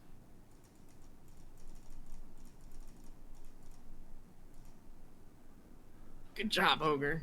I'm so proud of you. Alright. Once again, you still feel, or see rather, the green energy from the orc transferring into these pumpkins below. There remain only a handful that have not been illuminated with this green fell fire. Mendax, it's on you. You're muted, I think. Oh. Yeah, I shouldn't be muted. No, you're not. Okay. Couldn't- I probably wasn't talking loud enough. Nigel, you think I should go for the wizard instead of the final pumpkin? Yeah, the pumpkin's already drained. I don't see any more energy coming from it. I'm not sure. He might be able to still tap into it, but he doesn't seem to be channeling energy from it right now. His force field's down. I say get him right in the pumpkins. Going for the pumpkins. All right, I'm going to go shoot an arrow at this floating little orc shit. And I got a 19 plus That'll 5. be more than enough to hit. Go ahead and give me some damage. 1d6 plus 3. 1 plus 3 is 4. 4 damage. All right. You pincushion this orcish wizard as an arrow rips through its cloak and embeds itself in one of its legs. It falls ever more still as it is rapidly losing control of the situation. It's still floating and energy is still flowing, but it is not looking good. Call, your turn. Yes. There's a dispute in the chat about taking half damage in a rage from bludgeoning. Is that correct? Yeah, that's correct. Okay. Yeah, you're still in a rage. So I took Yeah, you 6. can go ahead. Yeah, that sounds fine. A good thing to remember. I can't remember everything for sure. So if you ever have those things where you think that I've done something a little bit off, let me know. No, I haven't actually had to call on that maybe more than once, so still learning. My first barbarian. Okay. So Let's it's see what you'd like to do. the ogre is still up. The ogre is still up. Then I will try my best to clear the ground. Sounds good. Gonna go with a scythe bite this time. Going for the scythe bite. That's a natural 1. On which attack? The scythe. Scythe. Alrighty. Let's see here. Yes. You swing out with your scythe, looking to clear the ground, as you call it. The ogre reaches out as well, grabbing your arm and locking you in a grapple. You are now in a contested strength check. You can still bite him, but he has got hold of you. Oh, well then I would like to bite him. Go for it. This is a convenient place to be for a bite. 11. That will hit as well. Go ahead and give me some damage. Excellent. I'm just sampling all the different fiends and undead various creatures. Sure, yeah. 2 plus 3 is 5 for the bite. Okay, you deal 5 damage to the dude. And heal for 4. And heal for 4, indeed. Yeah. Go ahead. This turn, no strength check needed, but on his turn, we'll go ahead and get into that. Nigel, your turn.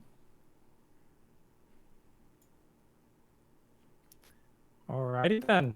Force field being down, it's time for Nige to reach in. And I've still got a level 2 spell slot, so I'm going to be catapulting at what's his face? Cragbag the Horrible. I'm just checking out my Ice Knife spell right now, but I don't think that's... It's a dex saving throw for the extra d6s of damage on that. It's not bad. But I just do a catapult. Catapult's my favorite. I don't get much of a chance to do it. So dex save of 13 for Cragbag, I believe. Okay. Let's see if Cragbag's able to make it. No, he is not. This is all of his energy and focus is on trying to complete this ritual. Go ahead and give me some damage. This is a level 2 spell slot, by the way. So we've burnt that. It's 4d8s because of that. 1. Big money, big money. 3. That brings us up to 4. 7. That's 11. Oh. And a 6. So 17 total. 17 total damage. As the rock careens through the air, you find a particularly critical point of the orc. As it hits into his neck and sprays blood out the other side, passing through its body. The orcish form crumples, levitating only for a moment, before slamming into the pumpkin patch below, coming impaled on one of the particularly sharp pumpkin stems on the top. Damn! The green lights of the pumpkins all fade away, flicker out, as the orange and yellow pumpkins at the bottom still remain alight. The zombie ogre, in similar fashion, loses any light behind its eyes and falls to the ground, collapsing somewhat on top of Call, who is able to push it off of him. Get off me, you heckin' person. The vines underneath the pumpkins shudder and start almost slapping the ground in fury and rage, almost as if in pain, begin to retract underneath the pumpkin patch as the whole ground seems to be swallowed whole. The ground opens up. Each of you kind of step back a few feet so as not to be in danger of falling into the newly formed pit in the center. New earth is pushed up, engulfing the entirety of the pumpkin patch and vines in the center, in addition to the orc's body. Fresh earth and ground cover him. And peculiarly enough, in the center, laying on the ground, is a wooden door with a particular key of interest available for you all to take. Ooh. Well done. Oh, yeah! Huzzah! Cecil Yeah! finished. Oh, yeah! The what? The Dark Tower. You're done. That's the last level. You have taken out its leader. Very good job, guys. I'd like to launch fireworks into the air, please, with my improved illusion. And cheer. And I would like to go have one of the cinnamon rolls and bring one for each of them. The cinnamon rolls are rotten and maggot filled. I know. I know. All right. Yeah. Fair enough. Absolutely. You do so, walking over to one of the treats, bringing them over to your friends. Nigel, shooting fireworks into the air in celebration. A fog almost lifts from the night, and it turns into serene tranquility. You look out into the forest and realize it wasn't so scary after all. Out the dwarven ale that I have left in the flask. I didn't even get scared. Only a couple of times. As Carl hands me the cinnamon bun and it kind of falls over my hand rather than into it, I'm reminded of the fact that I just ate some maggot cake. which that door comes open inside my mind palace. Unfortunately, the reminder of what I had to ingest to survive that fight. And I'm going to...